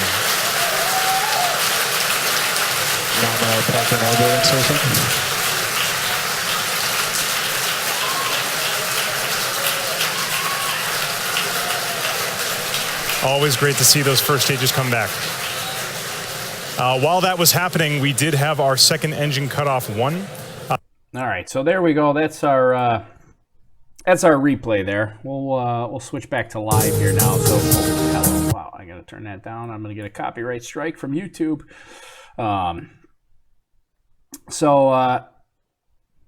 let's see, let me get all my stuff situated here. Let's see, we can get rid of the replay text. This is not a replay. So now this is live. So a couple people jumped on the Periscope a little bit late. That was a replay that we just saw. I remembered to unmute my mic this time. But yeah, that was a replay that we just watched. Successful liftoff. Now we're in a coast phase, waiting for satellite deployment. This will be kind of a crazy satellite deployment here. We're going to see that at 1 hour and 2 minutes after launch. So we're at 40 minutes after launch right now. So we're waiting about another 22 minutes until we see that satellite deployment, which is supposed to be pretty awesome. Can't wait to see that. So a couple of things that I did want to chat about. We talked about this yesterday. I did a Periscope only stream yesterday, last night. But the big news of the day, a couple of people asked about it here, I saw in the YouTube chat, is that there was, out of Rochester, New York, actually, my hometown here, where I'm located in Rochester, New York, there was an issue with a quality control engineer that was faking and falsifying inspection reports for parts that were shipped to SpaceX that were intended to be used on the Falcon 9 and the Falcon Heavy rockets. So kind of a big deal. This guy is now facing up to 10 years in federal prison. It's a federal charge. He's facing up to 10 years in prison for falsifying these records. So if you haven't heard of this, basically there used to be, they're out of business now, but there used to be a company in Rochester called PMI Industries that was a precision machining company. They made, parts, not sure exactly what parts. One thing that is mentioned in the court documents is that they made payload, something for the payload fairing, or maybe even the payload fairing itself, but they made something in regards to the payload fairing that was mission critical. Like if it failed, the whole vehicle would fail. So it's not like they were, pretty much, I think Dan said it yesterday in our Periscope. There's not really any optional parts on a rocket, but if you're going to consider some more than others, the mission critical parts, it's a pretty awesome picture of the Earth, by the way, that we're seeing. But the mission critical parts basically mean that if this part fails, the whole thing fails. And so this company made a lot of mission critical parts for SpaceX, for the Falcon 9 and the Falcon Heavy rocket. Some of them related to the payload fairing, but they also mentioned in the court documents that some of the missions that were affected by this whole falsified reports things were some CRS missions, which are Cargo Dragon. There's no payload fairing there. And also the Crew Dragon, both Demo 1 and Demo 2 were scheduled to have parts from this manufacturer with those falsified reports, inspection reports. So I was trying to dig through as much of it as I could yesterday, looking through all the court documents. I did some more today. But essentially what happened was this company made the parts. SpaceX had another company that was a quality control company that would have to come inspect the parts that this company made. Now, this guy at PMI Industries was essentially, he was kind of like the liaison between PMI Industries and the inspection company called, I want to say SQA. There's a quiz at the end of this, so remember all these acronyms. But essentially, he would schedule inspections for parts. He would cancel the inspection and say the part's not ready. He would never reschedule it. But, oh, what happened? He would never reschedule the inspection. He would then copy and paste an inspector's signature onto an inspection form and then send the part out to SpaceX without it actually being inspected. And essentially the reason was he was trying to get more parts out. So they were trying to avoid the delay and having to rework parts and stuff like that. And they were just trying to get more, they were trying to ship more stuff out. And so this guy was,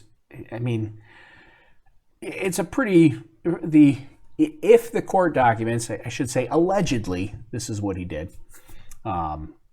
If the court documents are correct, this is a big deal. This is no accident. This guy was allegedly copying and pasting signatures from an inspector and placing them on an a new inspection report, like, you gotta know that's not okay, right? I mean, everybody knows that forging a signature is no good.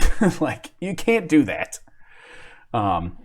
So not to mention that these are parts on rockets that are super expensive, super critical, and this is some of those parts were for the Crew Dragon missions, which could result in the end of somebody's life if this doesn't go well. So kind of a big deal. The guy's facing up to 10 years in prison because of it.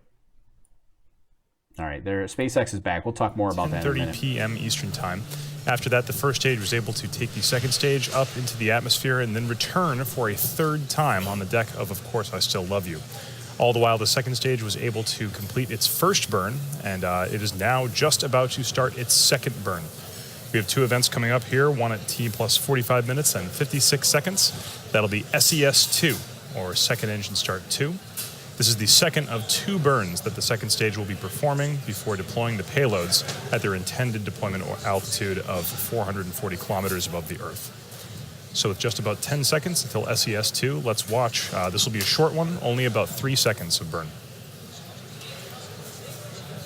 Yeah, real quick burn. It's like a 3-second burn. It's amazing how precise they can be with this, but yeah, real quick burn. Those are some basically solid. It's like solid oxygen right there. It's been vented out. There's a liquid, an oxygen vent there at the top of the picture. You see some like solid oxygen. Shut down. Oh, ignition, shut down. And there it is. That was short and sweet, but that was the second stage's second burn. SECO 2 just commenced. That's the second engine cut off too. Just waiting right now for confirmation that the second stage is in a good orbit. And we do have confirmation that the second stage is in a good orbit. So that completes the 2 of 2 burns for that second stage. We are going to go into one more brief coast phase, only about 15 minutes. At about T plus 1 hour and 1 minute, we'll come back to guide you through payload deploy, just 15 minutes from now. All right, so they're gone again, and they'll be back. We'll keep an eye on it, and when they come back, we'll show that deployment. We're only 15 minutes away here now. We're getting there. So a couple people late to the party. No big deal. Want to know what we're launching here? This is Starlink. This is a set of satellites. This is the first 60 of the planned 12,000 satellites of the Starlink constellation. Basically, it's a whole bunch of satellites that are going to be in low Earth orbit to provide broadband internet anywhere in the world, wherever you are.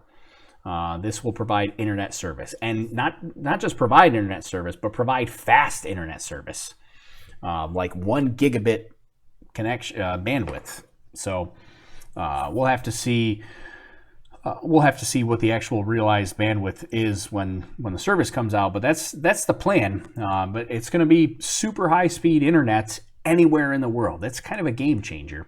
But in order to do that, you need a lot of satellites because it's low Earth orbit. So, in low Earth orbit, the satellite passes overhead. It's not like geostationary orbit where the satellite just stays above the planet and goes around with the planet. In low Earth orbit, the satellite passes by and it goes overhead and it's gone. You can't communicate with it anymore. So, in order to be able to do that, you have to constantly have another satellite right behind it to communicate with the next one and then the next one. And each satellite is only overhead for like 5 minutes or something like that. So they will be heading overhead quickly, and the next satellite comes along, you'll be communicating with that. So you need a whole lot of satellites in order for that to happen, and in order for that to happen anywhere in the world. So 12,000 is the plan. They need like 400 in orbit to be partially operational and actually start providing the service. They need 800 in operational in order to basically be fully operational to cover the whole planet. But then they'll have the rest of them, the other 11,000, are basically just increasing coverage and decreasing latency because the version 2 and version 3 of these satellites will be able to do laser communications between satellites. Right now it's all satellite to ground communication with ground stations. So eventually they'll be able to go satellite to satellite, and they'll be able to jump all over the place, jump the signal to just about anywhere in the world very, very fast. So let's see, what else? Good orbit insertion. Yep, that's what they always say. And then it takes long. Yeah, so the plan is to be operational in 4 to 5 years. So don't think that next month you're going to see the SpaceX internet service come online. Probably not happening. 4 to 5 years is when they're going to be online and offering the service. So we still got a long time to go, but this is the initial step here. So got to start somewhere. And this is basically version 1 of this satellite. They're going to improve this. They got so much technology on board that they've never used before that they got to see how it works, and they might have to change the whole thing, but hopefully not. But they've got new solar arrays, new engines and thrusters on board. They've got new radars and antennas on board, and this new autonomous debris avoidance system on board. So all kinds of really complicated stuff on board this new set of satellites that they're going to have to sort that out, and hopefully everything works the way it's supposed to. But I'm sure there'll be some stuff that they have to change.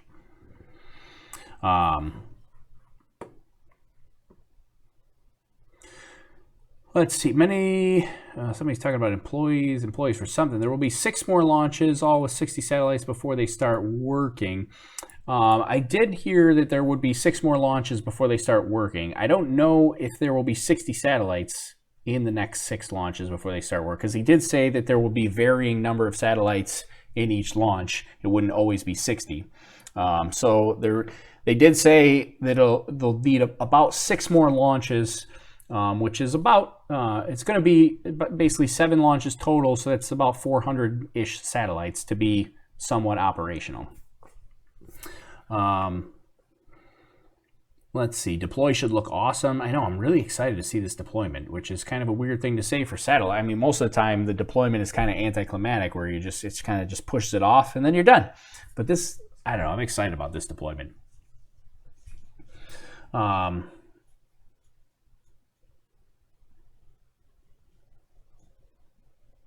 Let's see, they're called Starlink. Oh yeah, yep. So pre-order your iPhone 20 now, folks. That's from I Cohen on Periscope. I like that. There was another comment I saw. I was trying to find it, but I can't remember. Hey, I don't remember what it was or who said it or where it was, but I just remember seeing something. I was like, oh, I want to address that, but no, I don't remember what it was. Last launch, they had some weird random half-second clips of the fuel. It was purple and the chat was freaking out. Yeah, that's inside the liquid oxygen tanks. Basically, they have a camera inside the liquid oxygen tanks so that they can see, so they can ensure that the liquid oxygen is being pushed to the bottom of the tank. Because once you get into zero G, that liquid oxygen can kind of just go wherever it wants to go, and they need to make sure it stays pushed to the bottom so it goes out the feeds for the actual engines. But yeah, it was a really weird looking, like, alien kind of picture, because the liquid oxygen looks really weird and creepy crawly kind of, and the lighting looked like purple. So yeah, a lot of people are freaking out about that. How long until deployment? We got another less than 10 minutes. We're less than 10 minutes till deployment. So yeah, 1 hour and 2 minutes is when deployment starts. So we're less than 10 minutes there. Hope the satellites don't have critical parts. The PMI faked the report. Yeah, I don't think the satellites actually have anything to do with the PMI industry's faked inspection reports, fortunately.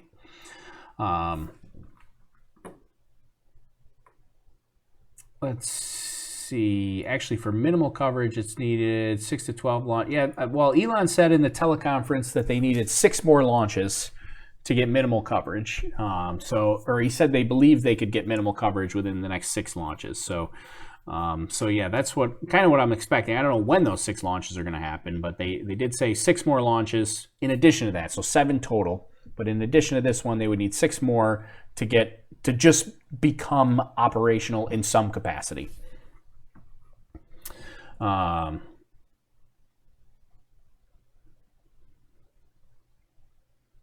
Let's see, what else was there on the one of the things, so they showed it kind of in the let's see if I can show it real quick before they come back. They kind of showed a preview of it. I don't know where it was. Maybe it was way back here at the beginning. I'm looking for, they kind of showed a quick overview. Oh, maybe that was it? No. Oh, right there. This is it. They kind of showed a quick overview of what the satellites look like. So they're very compact, but they have these huge solar arrays on them.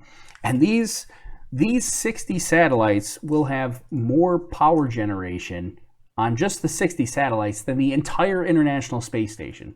So huge solar arrays on these, generating a ton of power for these satellites, which is kind of crazy as well. So that was something I also wanted to show, was the actual solar arrays there, and a look at what the satellite looks like. This is what the satellite will look like in orbit. And you can see there's another satellite close by, because they'll basically be following each other. There'll be a whole bunch of satellites that'll be following each other.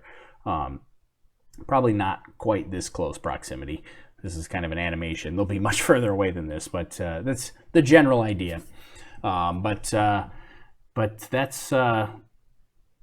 that's kind of what we're looking for here. 60 satellites total. Sorry, I got something in my eye just as I was in the middle of talking there. I don't know what that was all about. Eyelash or something. Is this the end of the world? I don't think so. NORAD is going to love tracking all of these things. Yeah, I mean, it's definitely going to increase the number of things that are going to be tracked. But we have plenty of capability to track stuff. It sounds like a lot. I mean, 12,000 satellites sounds like a lot. But I said it last night in our Periscope broadcast, which, just in case you're not following us on Periscope or Twitter, I'll throw up the little motion bug thing there. But I said it last night. At any given moment, I think the maximum number of planes in the sky, like in the middle of the day, is something like 9,500 planes in the sky. And you never really look up in the sky and go, oh my gosh, there's a million planes up there. They're going to crash into each other. They're not really that close together. So throwing up 12,000 satellites sounds like a lot, but there's so much space up there. And you also have to think that once you get to space, you have a lot more three-dimensional play that you can deal with, for altitudes. I mean, you can go higher or lower, and I mean, even just a couple of 1,000 feet, and you're going to clear it. So not I mean, 12,000 satellites, we have plenty of room, lots of space up there to handle 12,000 satellites. There's only something like 4,500 satellites that are currently in orbit total. I think, don't quote me on that number, but I think that's the number. I think it's like 4,500 satellites that are currently in orbit. And so this will definitely add a lot of satellites to it. I mean, we've got tons of debris up there that we're tracking already, but these are satellites that will be able to report their position, and SpaceX is being good space stewards, where they have plans, they built plans into these satellites on how they're going to deorbit them when they reach the end of life. So not only did they build them to be operational, but they built them with the idea of how they're going to end the satellites when they're done as well. So satellites look interesting. Could they rework them for defense? There's a very good chance that the military will be a customer of this internet service. I can't imagine that that they would not be. So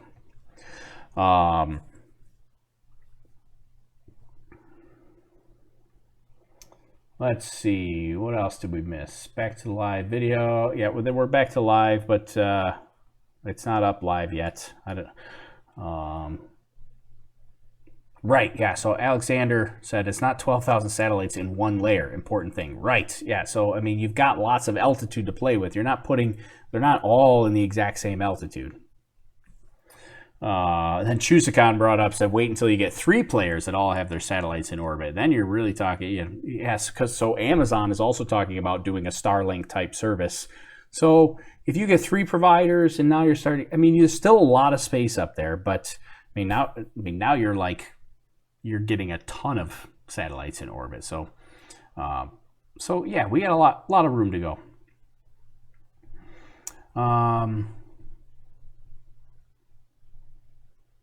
Let's see. Eamon says he's in Egypt, not in the eligible area.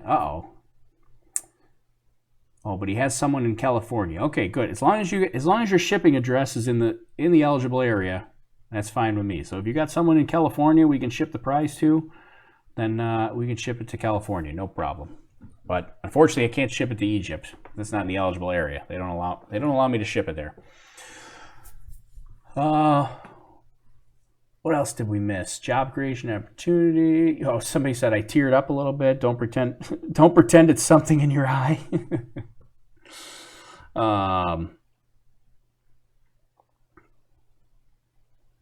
Let's see. Tesla stock is down, so they're talking space.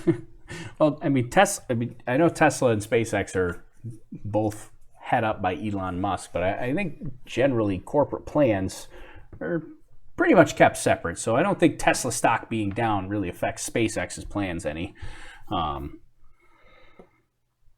More cartoons, please.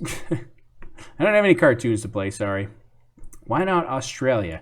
I don't remember why not Australia. I'm assuming you're talking about the giveaways for 72 Galaxy Tank Girl. I don't remember exactly the reason. I know we've looked at just about every country, especially the really popular ones. I think Australia might be the ones where you have to go to the government and get a permit in order to do free giveaways. There's some countries that you have to go like register as a sweepstakes vendor and get a permit from the country in order to give away free stuff. It's like, holy smokes. Oh, they're back live. Let's turn the volume back up. Did have an on-time liftoff at 10:30 p.m. Eastern Time. Here we go, deployment time. That first stage was able to accelerate the second stage into orbit and then touch back down on the deck of Course I Still Love You. And then the second stage was able to complete its 2 scheduled burns. The second stage is now currently at the target deployment altitude of 440 kilometers above the surface of the Earth. As you can see on your screen right here, this is a beautiful view of those the stack of those Starlink satellites as they prepare for deployment. Deployment is scheduled for T plus 2 minutes and 10 seconds. Pretty much like Let's right now. stand by and watch. Or past the time. That's normal though. A lot of times they get, the orbit's not exactly perfect, so they had to adjust. They may have to adjust the time. But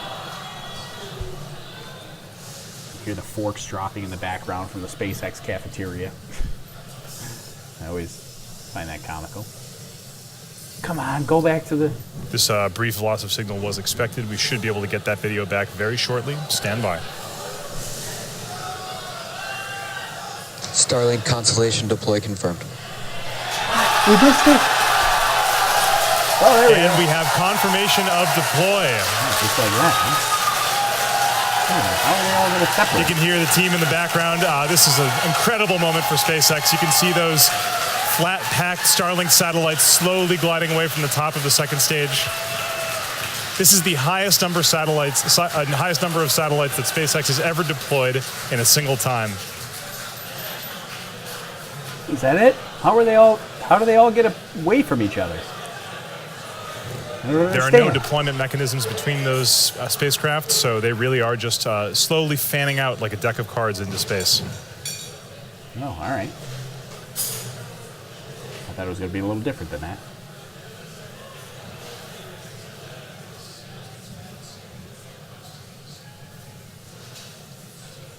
That is not at all what I envisioned.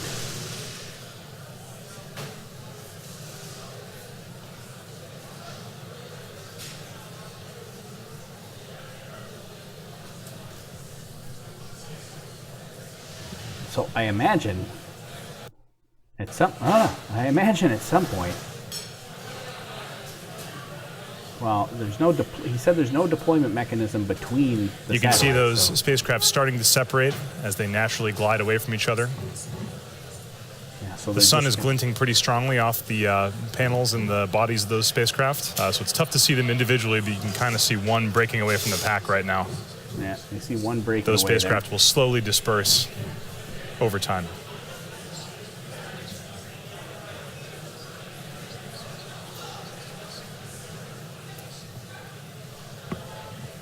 Yeah, so I guess they're just waiting for them to naturally pull With that themselves apart. successful deployment, we're going to be bringing the webcast to a close. For those of you who just caught the end here, we did have successful liftoff, successful first and second stage and activities, and then finally a beautiful deploy, as you can still see ongoing on your screen right now at 440 kilometers above the Earth. It's been a very exciting launch day today here at SpaceX, but we really are just getting started. Please thank you to the 45th Space Wing for range safety and to the FAA for licensing today's launch, as well as the FCC for our first operational Starlink satellite licenses. We'd also like to thank all of our viewers for tuning in. Please follow our website and social media platforms for updates on our next missions and milestones. It's been an honor to host tonight's webcast. Have a good day.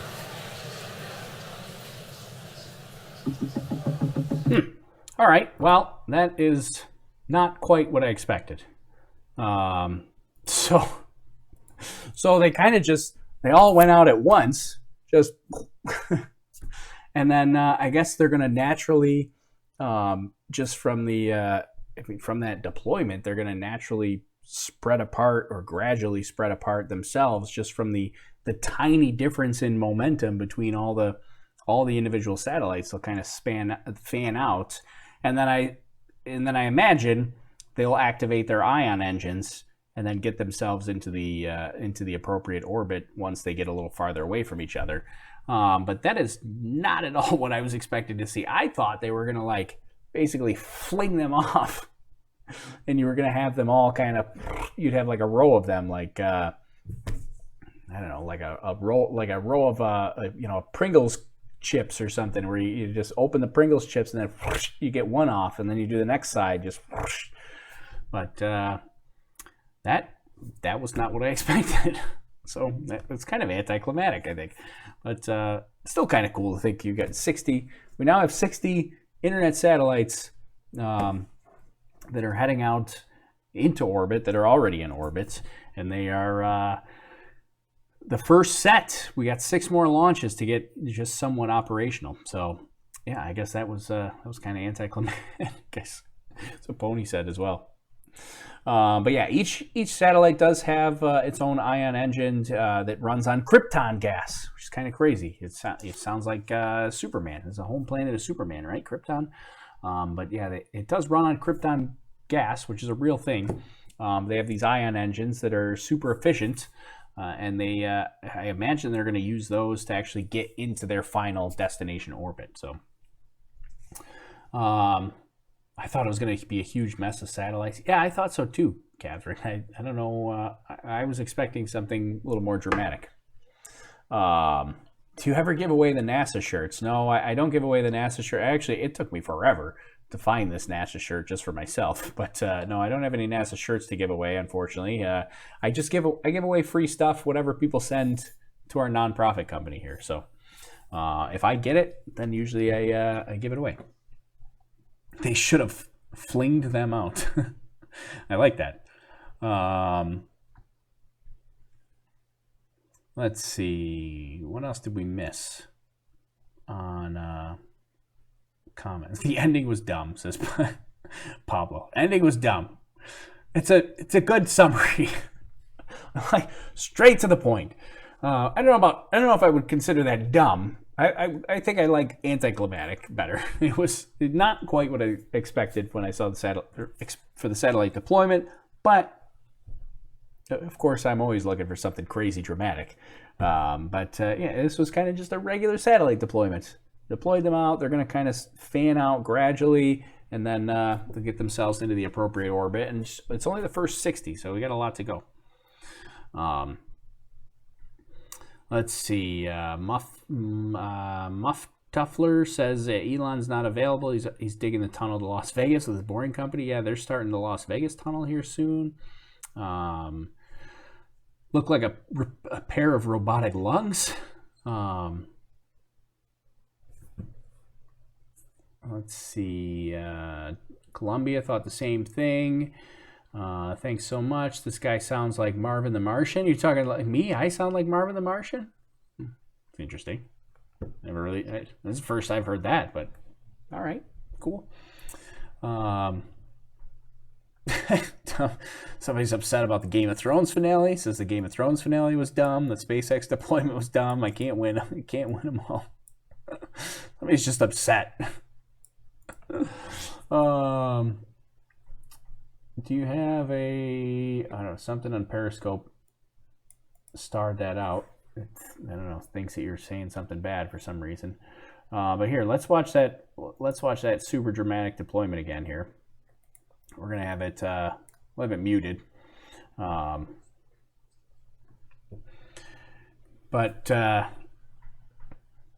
yeah, there it is.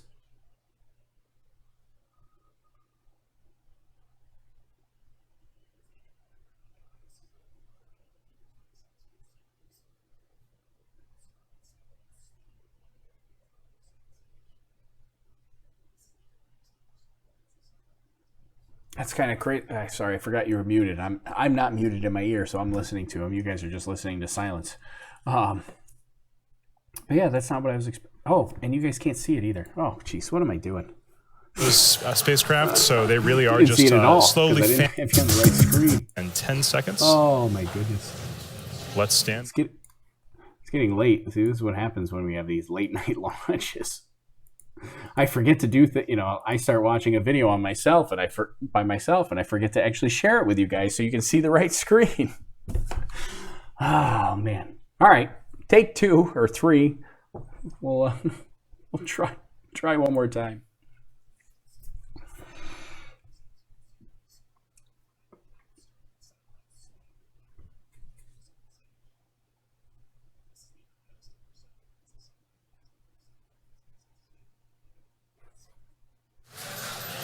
I guess I'll turn the volume up since I'm reading comments so you guys can actually hear something. There are no deployment mechanisms between those spacecraft, so they really are just slowly fanning out like a deck of cards into space.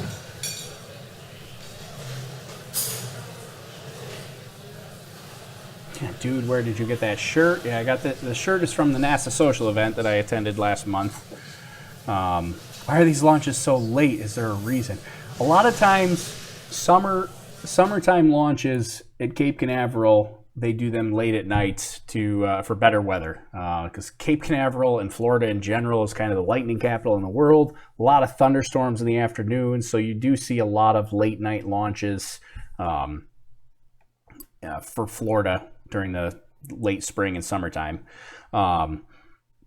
Most of the time, it's actually due to orbital mechanics. They're trying to hit a very specific orbital channel, basically, or path that so they most of the time it's orbital mechanics, but it's a lot of times it's weather related as well, especially in the summertime. All right, I gotta turn this guy out. He's talking so loud in my ear that I can't think and talk to you guys at the same time.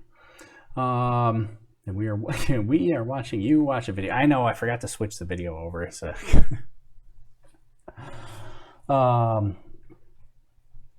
you get a shirt, and I actually don't get the shirt from the NASA social. I bought the shirt while I was down at the NASA social.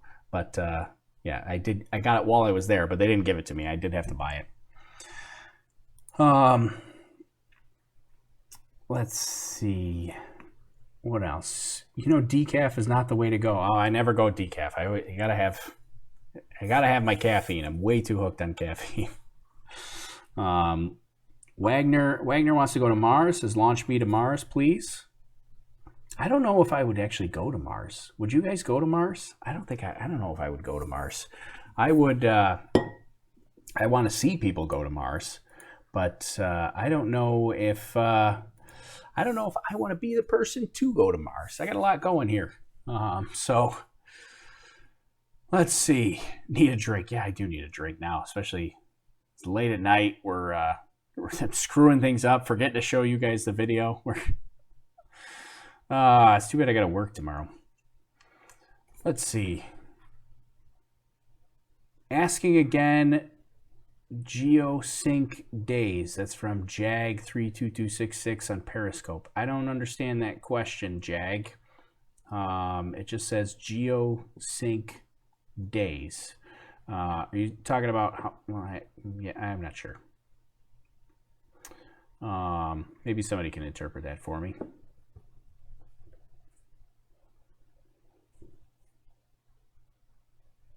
Pretty much, you got the shirt from Kennedy Space Center.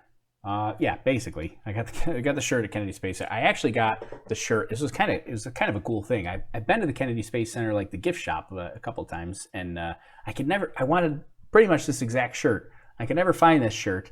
And when we were on the behind the scenes tours at the space station processing facility, they had like an employees gift shop at the space station processing facility inside of NASA, and that's where I found this shirt. So kind of like I feel like I'm in the employees only club with this shirt, right? Hey. But that's where I got the shirt. It's at the space station processing facility, like employees gift shop. You should wear your SpaceX cap, man. I will when we do our weather balloon flights. I'll probably have the SpaceX hat on. Usually don't wear that for these. No hat for these. Chad. Oh, Chad's stuck around. I wasn't sure if you were still here, Chad. He says, thanks for everything. When are we starting the weekly show? We talked about doing a weekly show. We should get a weekly show, or maybe like a monthly show or something like that set up. I think it would be fun. I did the Periscope last night just to chat it up for a little while. We went for an hour, and surprisingly, we had a lot to talk about, even though it was just really one event. So I'm too addicted to internet to deal with a 24-minute ping to Mars. I am with you, Chusakan. I'm also too addicted to the internet to deal with that. Catherine's got to go. See you later, Catherine. Thanks for joining us. I'd go. 72 Galaxy Girl would go to Mars. Don't know where I am half the time anyways. Like that. How long will it take before they're all in place? So a lot of, I don't know if they actually put an official number for that, but they're supposed to get communication with the satellite 1 hour after deployment. Yeah, they didn't necessarily say how long it'll take them to get into their proper orbits, but usually it's a lot of times a couple weeks. Those ion engines are they're very efficient, but very low thrust, low delta V, so it can take a couple weeks to actually get them into position. It really, I guess it depends on how far out of position they are. This could be, and I'm not sure what their plan is, but this could be just basically like one string of satellites. They're going to all follow the same path, just be separated between each other. I don't know that for sure, but it could be, which would make getting into the final orbit a little bit easier because you don't have to do all kinds of like crazy orbital plane changes. A bunch of people would go to Mars. Also, Jag is clarifying geosync sats. These are not geosynchronous. These are low Earth orbit satellites. So they're not geosynchronous. They will not stay fixed in one particular spot. They're low Earth orbit, so they pass overhead pretty quickly. You should cover other science-related topics weekly. Yeah, maybe we might be able to do something like that. We might be able to do just space-related stuff, which would be, there's probably enough to talk about with that. Somebody wrote in Spanish, which I can't read, so I'm sorry about that. I wish I could. When will be the first weather balloon launch? Well, we're pretty much ready to go, so probably coming up, I don't know, hopefully in it's probably going to be like 2 weeks. I mean, the next 7 days, the winds are no good for weather balloon launches, so we're really waiting on good wind conditions for our next weather balloon launch, which we'll live stream here on our channel. So make sure, I'll do my little spiel here, but yeah, make sure you're subscribed to the channel, subscribe to the YouTube channel, or follow us on Twitter, Facebook, Instagram, all that kind of stuff. Whatever platform you like, I'm on it. And even I think it was Chad that was getting on my case at the NASA social about not having a LinkedIn page for Overlook Horizon. We do now have a LinkedIn page for Overlook Horizon. I think I'm the only person that likes it or follows it or whatever you do on LinkedIn. I don't use LinkedIn that much, but I made a LinkedIn. It's actually kind of exciting because LinkedIn now has live streaming. They've not approved us to live stream to LinkedIn yet, but once they approve us, then we'll live stream to LinkedIn as well, and we now have a LinkedIn page. To do a weekly show is way harder than you might think, especially when trying to get guests. Oh no, I definitely think it's hard, which is why I have not done it. Mike Ferguson will be a guest. Perfect. We got our first guest. Mike's going to be a guest. We had a guest last night. Dan joined us. He called in on the Periscope show last night. I call it a Periscope show. It wasn't really much of a show. It was kind of more like an informal chat. But Dan called in on our Periscope chat last night. How many satellites need to be launched to complete the net? So they need 400, which is about 6 more launches to be partially operational. They need about 800 satellites to be fully operational. And all said and done, they're looking at launching upwards of 12,000 satellites total. But they only need 400 to be partially operational. But the weekly show would be easy, says Chad. I don't know, it gets me nervous about that, but I looked for that shirt, I couldn't find it. Oh, there were a couple of them there. How long will it take before they're all in play? Oh, we already read that one. I think I went too far back. Do you ever do meetups eastward, like Potsdam and such? I wouldn't be opposed to that. I don't get up to Potsdam too much. Potsdam is a little farther north for me, but if I'm ever in the area, I would certainly do something like that. Foxy Paws says, I volunteer as tribute. Does that mean you're going to be a guest on the show? Is that what you're volunteering for? Is that the volunteer as tribute? The suspense is killing us. What will be going up on the first balloon launch? Our first balloon launch is going to be kind of our typical balloon launch, our standard launch. We'll have three cameras on board, and then the main thing that we'll be testing on the first launch is going to be our cut-down system. So we have a new cut-down system on our weather balloon flights that is remote controlled, and basically the cut-down system is in the event that the payload gets stuck in a tree and is hanging 80 feet up in a tree where you can't reach it with a ladder or an extension pole or any of the 90 different methods that I have to get it down, which seemed to be the case on almost every flight last year. But if it's stuck way high up in a tree and you can't get it down, we now have a remote control where I can just push a button and then it will cut the string, and the payload box with the cameras and all the equipment will just fall to the ground, and we'll be able to recover it. So we'll be testing that. That'll be the first flight. We're testing that basically to make sure that it does what it's supposed to throughout the flight. Even if we don't land in a tree, we'll still be able to test whether the system itself operated the way it was supposed to in preparation for landing in a tree. So some of the things that we're testing is like the system has to disable itself while it's flying. We don't want to accidentally cut it down when it's at 100,000 feet. That would be bad. So that's the kind of thing that we'll be testing to make sure that it disables itself and then re-enables itself when it lands, so that we could theoretically push the button, and then who knows, maybe we'll land in a tree and we get to really test it out. I still, even with that system, don't want to land in a tree, but if we do, we'll get to test it. But that'll be the first balloon flight. And then we'll still have cameras on board, so we'll get some footage of the flight as well, and hopefully get some awesome pictures and video.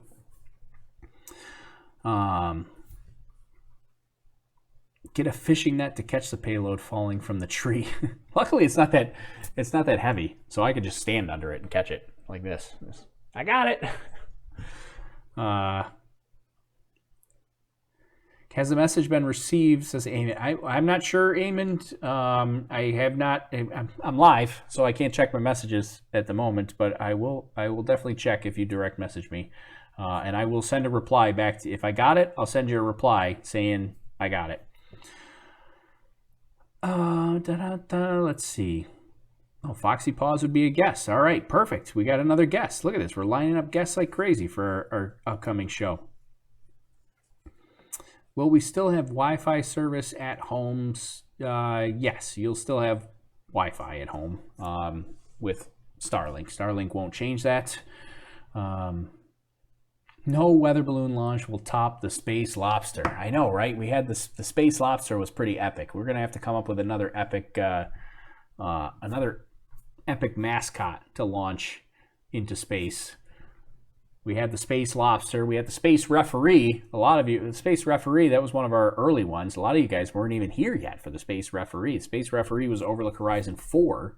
That was back in 2016. But we had the Space Referee, and then the big one was the Space Lobster. That was pretty awesome. We had the Space Lobster, so now we need another mascot to launch, right? No forest fires, right? Yeah, we're going to try not to cause a forest fire with our cut down system.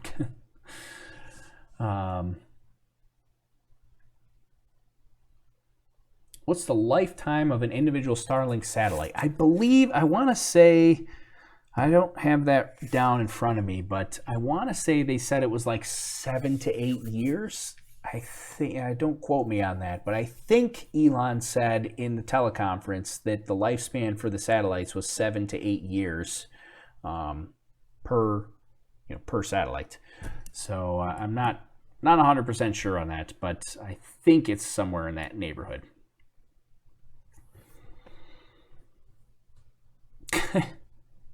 So, I think this I Cohen on Periscope says, as far as guests are concerned for your potential weekly show, these days a ham sandwich can book a guest.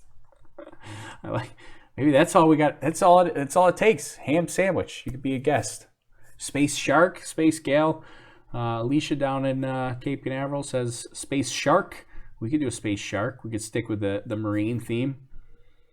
Oh, 17.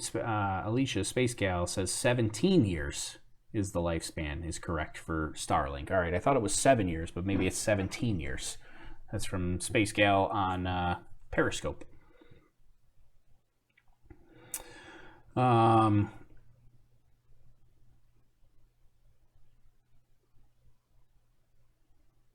Okay, yeah, so Gregorius talking about direct satellite dish link would be expensive. The planned strategy was to build a land-based station that links to land-based internet infrastructure, including Wi-Fi. Yeah, so Gregorius is talking about the infrastructure for Starlink. So the idea with Starlink is that there will be some ground stations that will communicate with the satellites. You would not have a ground station at your actual house. Someday we may get to that, but they would actually put these ground stations either centrally, and then they would connect to land infrastructure like broadband cables or fiber optics or things like that, or they could even link those to like your local internet provider, which sadly makes me tear up a little bit, because I would gladly give up my local internet provider. But your local internet provider, like Comcast or Spectrum or whoever else is out there for internet providers, they might have access to Starlink, and then they would sell you the access to Starlink. I think it's going to be a while before you actually get a ground station at your house to communicate with it. Is it true that the planet has so much space junk that you can't see the planet from past the moon? No, I would say that's definitely not true. I mean, there is a lot of space junk, but most of the space junk is teeny tiny. I mean, there's bigger chunks out there as well, but there's no way that blocks the view of the planet. So yeah, I'm gonna go false on that one. Let's see. I used to do podcasts with a group, but that kind of just died because of conflict of interest. So being a guest doesn't bother me. Oh, perfect. See, we got guests lined up already. I'm excited. I would give up local internet for a SpaceX ISP. I would do that in a heartbeat for sure.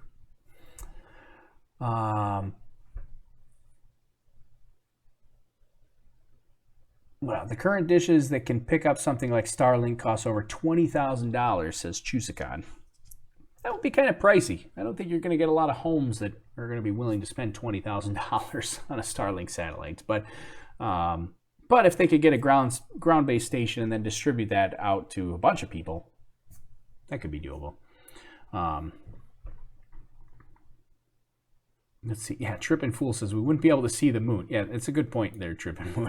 If we had so much junk that you couldn't see the planet from the moon, then we wouldn't be able to see the moon. So, still going false on that claim. Yeah, so it's gonna. Chusicon says it's going to be a while before the tech is improved and it trickles down to the actual consumer, like residential level. I agree with that.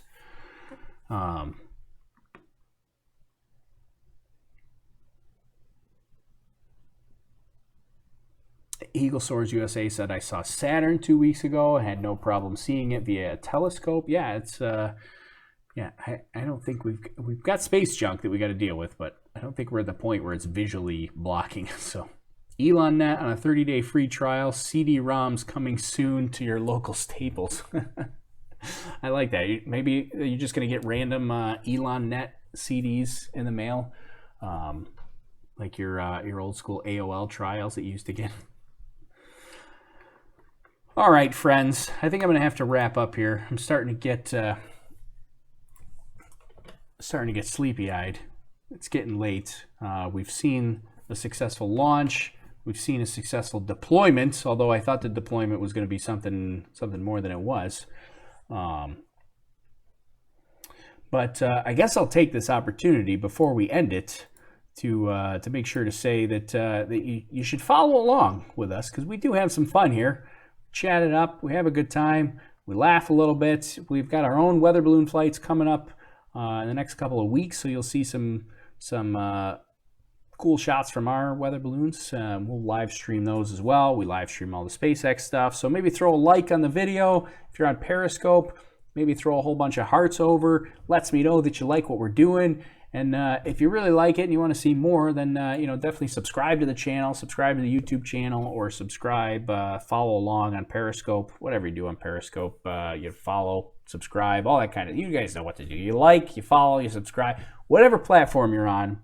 If you do the like and the subscribe thing, that lets me know that you like what we're doing, and then I try to do more of it, right? So we've had a whole bunch of Periscope people hanging out with us recently, so I did an exclusive Periscope broadcast yesterday, and that was because of all the likes and the follows and the subscribes and all that kind of stuff that you guys send over to me. Lets me know, hey, these guys are liking what's going on. Let's do some more there. So that's what it's based on. So yeah, I appreciate any of those hearts or the subscribes and that kind of stuff that you can send over. Let's see. Oh, Trippin' Fool wants a floppy disk for Starlink for his 30-day trial for Starlink. I like that. When is your next broadcast? So our next broadcast will be, well, it could either be our weather balloon flight if we get a good day for our weather, a good wind day. But those we don't announce. We don't announce our weather balloon flights until at most 7 days in advance, because we can only run wind predictions 7 days in advance. So those are pretty quickly announced, like within 7 days. But other than that, the next SpaceX one is likely going to be RadarSat, which is launching from Vandenberg and is currently tentatively scheduled for June 10th. So that would be the next SpaceX stream, would be June 10th. And then we've got the big Falcon Heavy coming up June 22nd for SpaceX as well. So a couple things happening in June. Oh, there's also... Elon said he's going to do some sort of like press event or press conference for about the Starship. And if he broadcasts that, if he live streams his Starship press conference, he's talking about the Starhopper and the Starship and the Super Heavy, his next generation flight vehicles or launch vehicles. If he does do a press conference and they live stream it, I will also live stream. We'll do some commentary about that as well. So I don't know when that's going to happen, but he said that's going to be in June. So we got at least 3 events, maybe 4 events in June that we'll be live streaming for. So we got a lot going on and a lot to talk about. Some stuff that we didn't even get to today that I still want to talk about and get to. So let's see.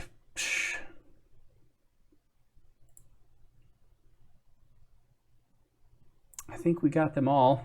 Oh, a couple people joined our Discord channel. Yeah, if you want to chat afterwards, after the show with some of our other fans or with me, you can head over to our Discord channel. There's a link in the description of our YouTube video. So if you want to head over to our Discord channel, you can chat after the show or in between shows for that matter.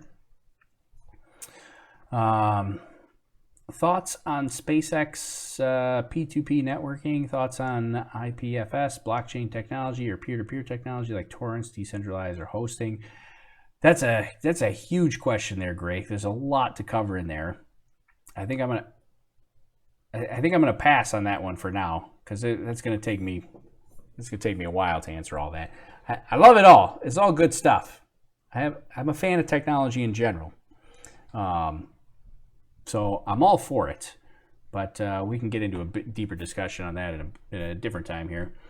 At least you can get some sleep this time. It's not 4 a.m. I know, right? Yeah. So I got to get some sleep. I do have to work in the morning at my regular job as a software engineer. So I got to go to work in the morning. So I got to go to bed. It's midnight here.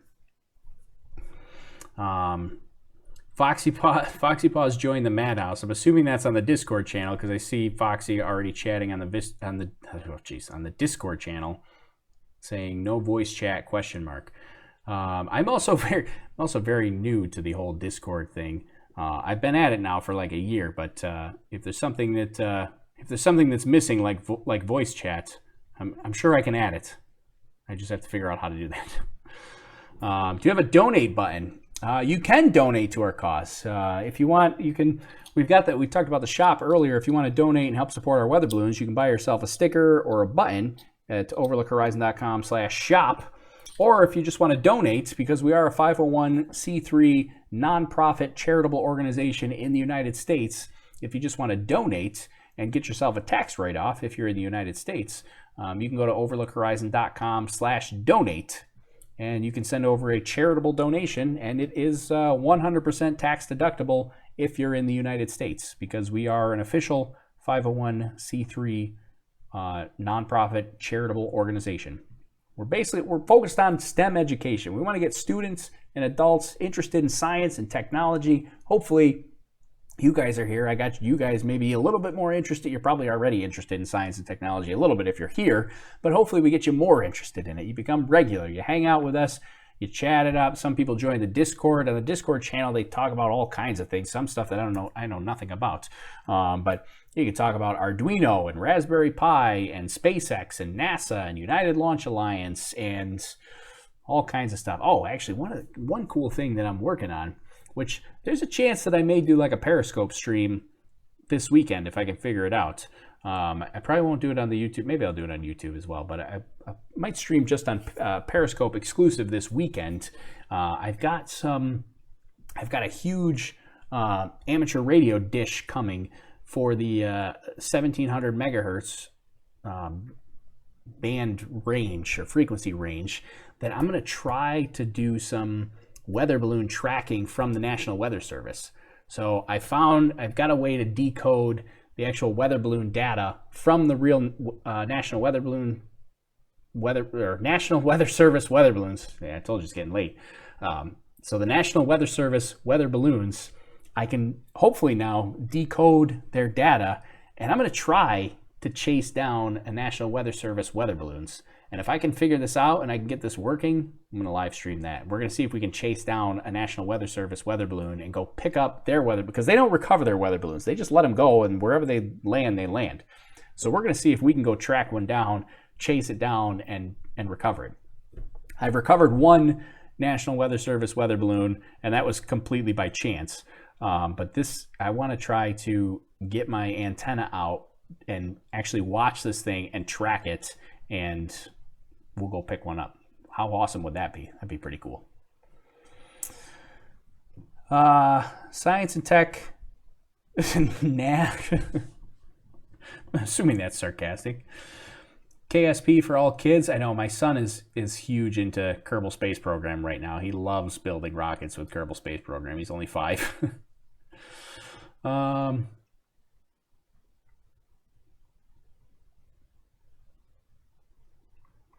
Let's see, what else? Just joined the group. What college or university did you attend? I attended SUNY Geneseo. It's State University in New York at Geneseo here in upstate New York. That's where I went to college. Got a software engineering degree there, although now they don't have a software engineering program. So, but I did get a software engineering degree from Geneseo. How would you track it down? Well, the idea behind the National Weather is, I mean, they're all radio transmitting their positions at all times, just like our weather balloons do.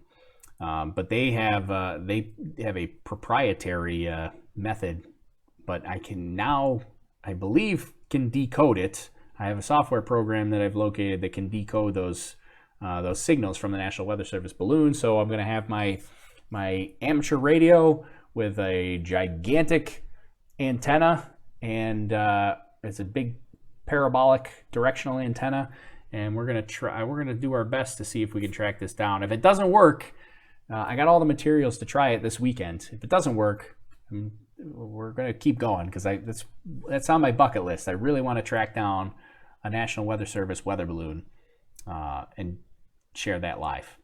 I think that would be awesome. You're a neat and interesting person. Well, thanks, Debbie. I try to be somewhat interesting, but I appreciate it. I'm having fun. I figure if I'm having fun, then you guys might have fun along with me. Wow, now the Discord channel is going crazy. It's filling up my chat here, because I do have the Discord on my chat stream.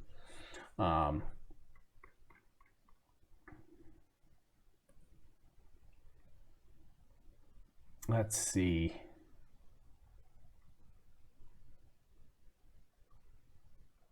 Yeah, I think we covered them all. Did we cover them all? It's all frequency, right? I'm not sure. Are you talking about the weather balloon stuff? All frequency? Yeah, now everybody's over on the Discord channel chatting it up about Starlink. So, all right. So yeah, I think we've covered it all here for tonight. I'm gonna wrap up, and we'll end it here. So make sure again, throw over some likes, and subscribe and follow and all that kind of good stuff, so that I know you guys are having fun, and that you're interested in all this kind of stuff here that we're doing, because I have a good time. And if you guys are having a good time, then we're all probably having a good time. I'm having a good time, you're having a good time, we're all having fun. So, all right, it's getting late now. We're just getting silly, but yeah, make sure you like the video. Subscribe to the YouTube channel. You can also follow us on Periscope. Send some hearts over as well on Periscope. Lets me know you're having fun. And if you want to follow along, if you've got the Twitter machine, I'm also pretty active. Pretty active on Twitter. Where's my Twitter thing there? Oh, my stream's going crazy. Hold on. There we go. There's the Twitter thing. That's what I was trying to put up on the screen. Can't really see that. I should move that. Here, let's move it down here so you can see it. But anyways, so pretty active on Twitter. So for the most up-to-date information, particularly if you're looking to follow our weather balloon flights, you can follow us on Twitter, because that's probably the first place you hear about it if we're going to do a weather balloon flight. What's the Discord link? You'd have to go to our YouTube channel on this video. In the description of the video, so you got to click to open the description. There's a link to our Discord channel. I think you can also just go to overlookhorizon.com/discord, and that'll take you there as well. So that's probably the easiest way. overlookhorizon.com/discord, and that'll take you to the Discord channel. Everyone move over to Discord except me. I gotta go.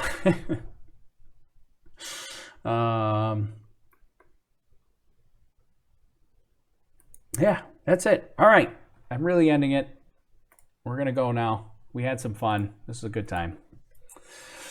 All right. Thanks, everybody, for joining us tonight. Successful launch for SpaceX. Successful deployment for 60 Starlink satellites. And we'll see you again next time on either our weather balloon flight broadcast or the next SpaceX one, or maybe a Periscope exclusive weather balloon chasing event for the National Weather Service this weekend if I can get that stuff working. We'll see. All right, it's been fun. My name's Tori. This is Overlook Horizon. I had fun with you guys. We'll see you next time. Thanks, everybody. See ya.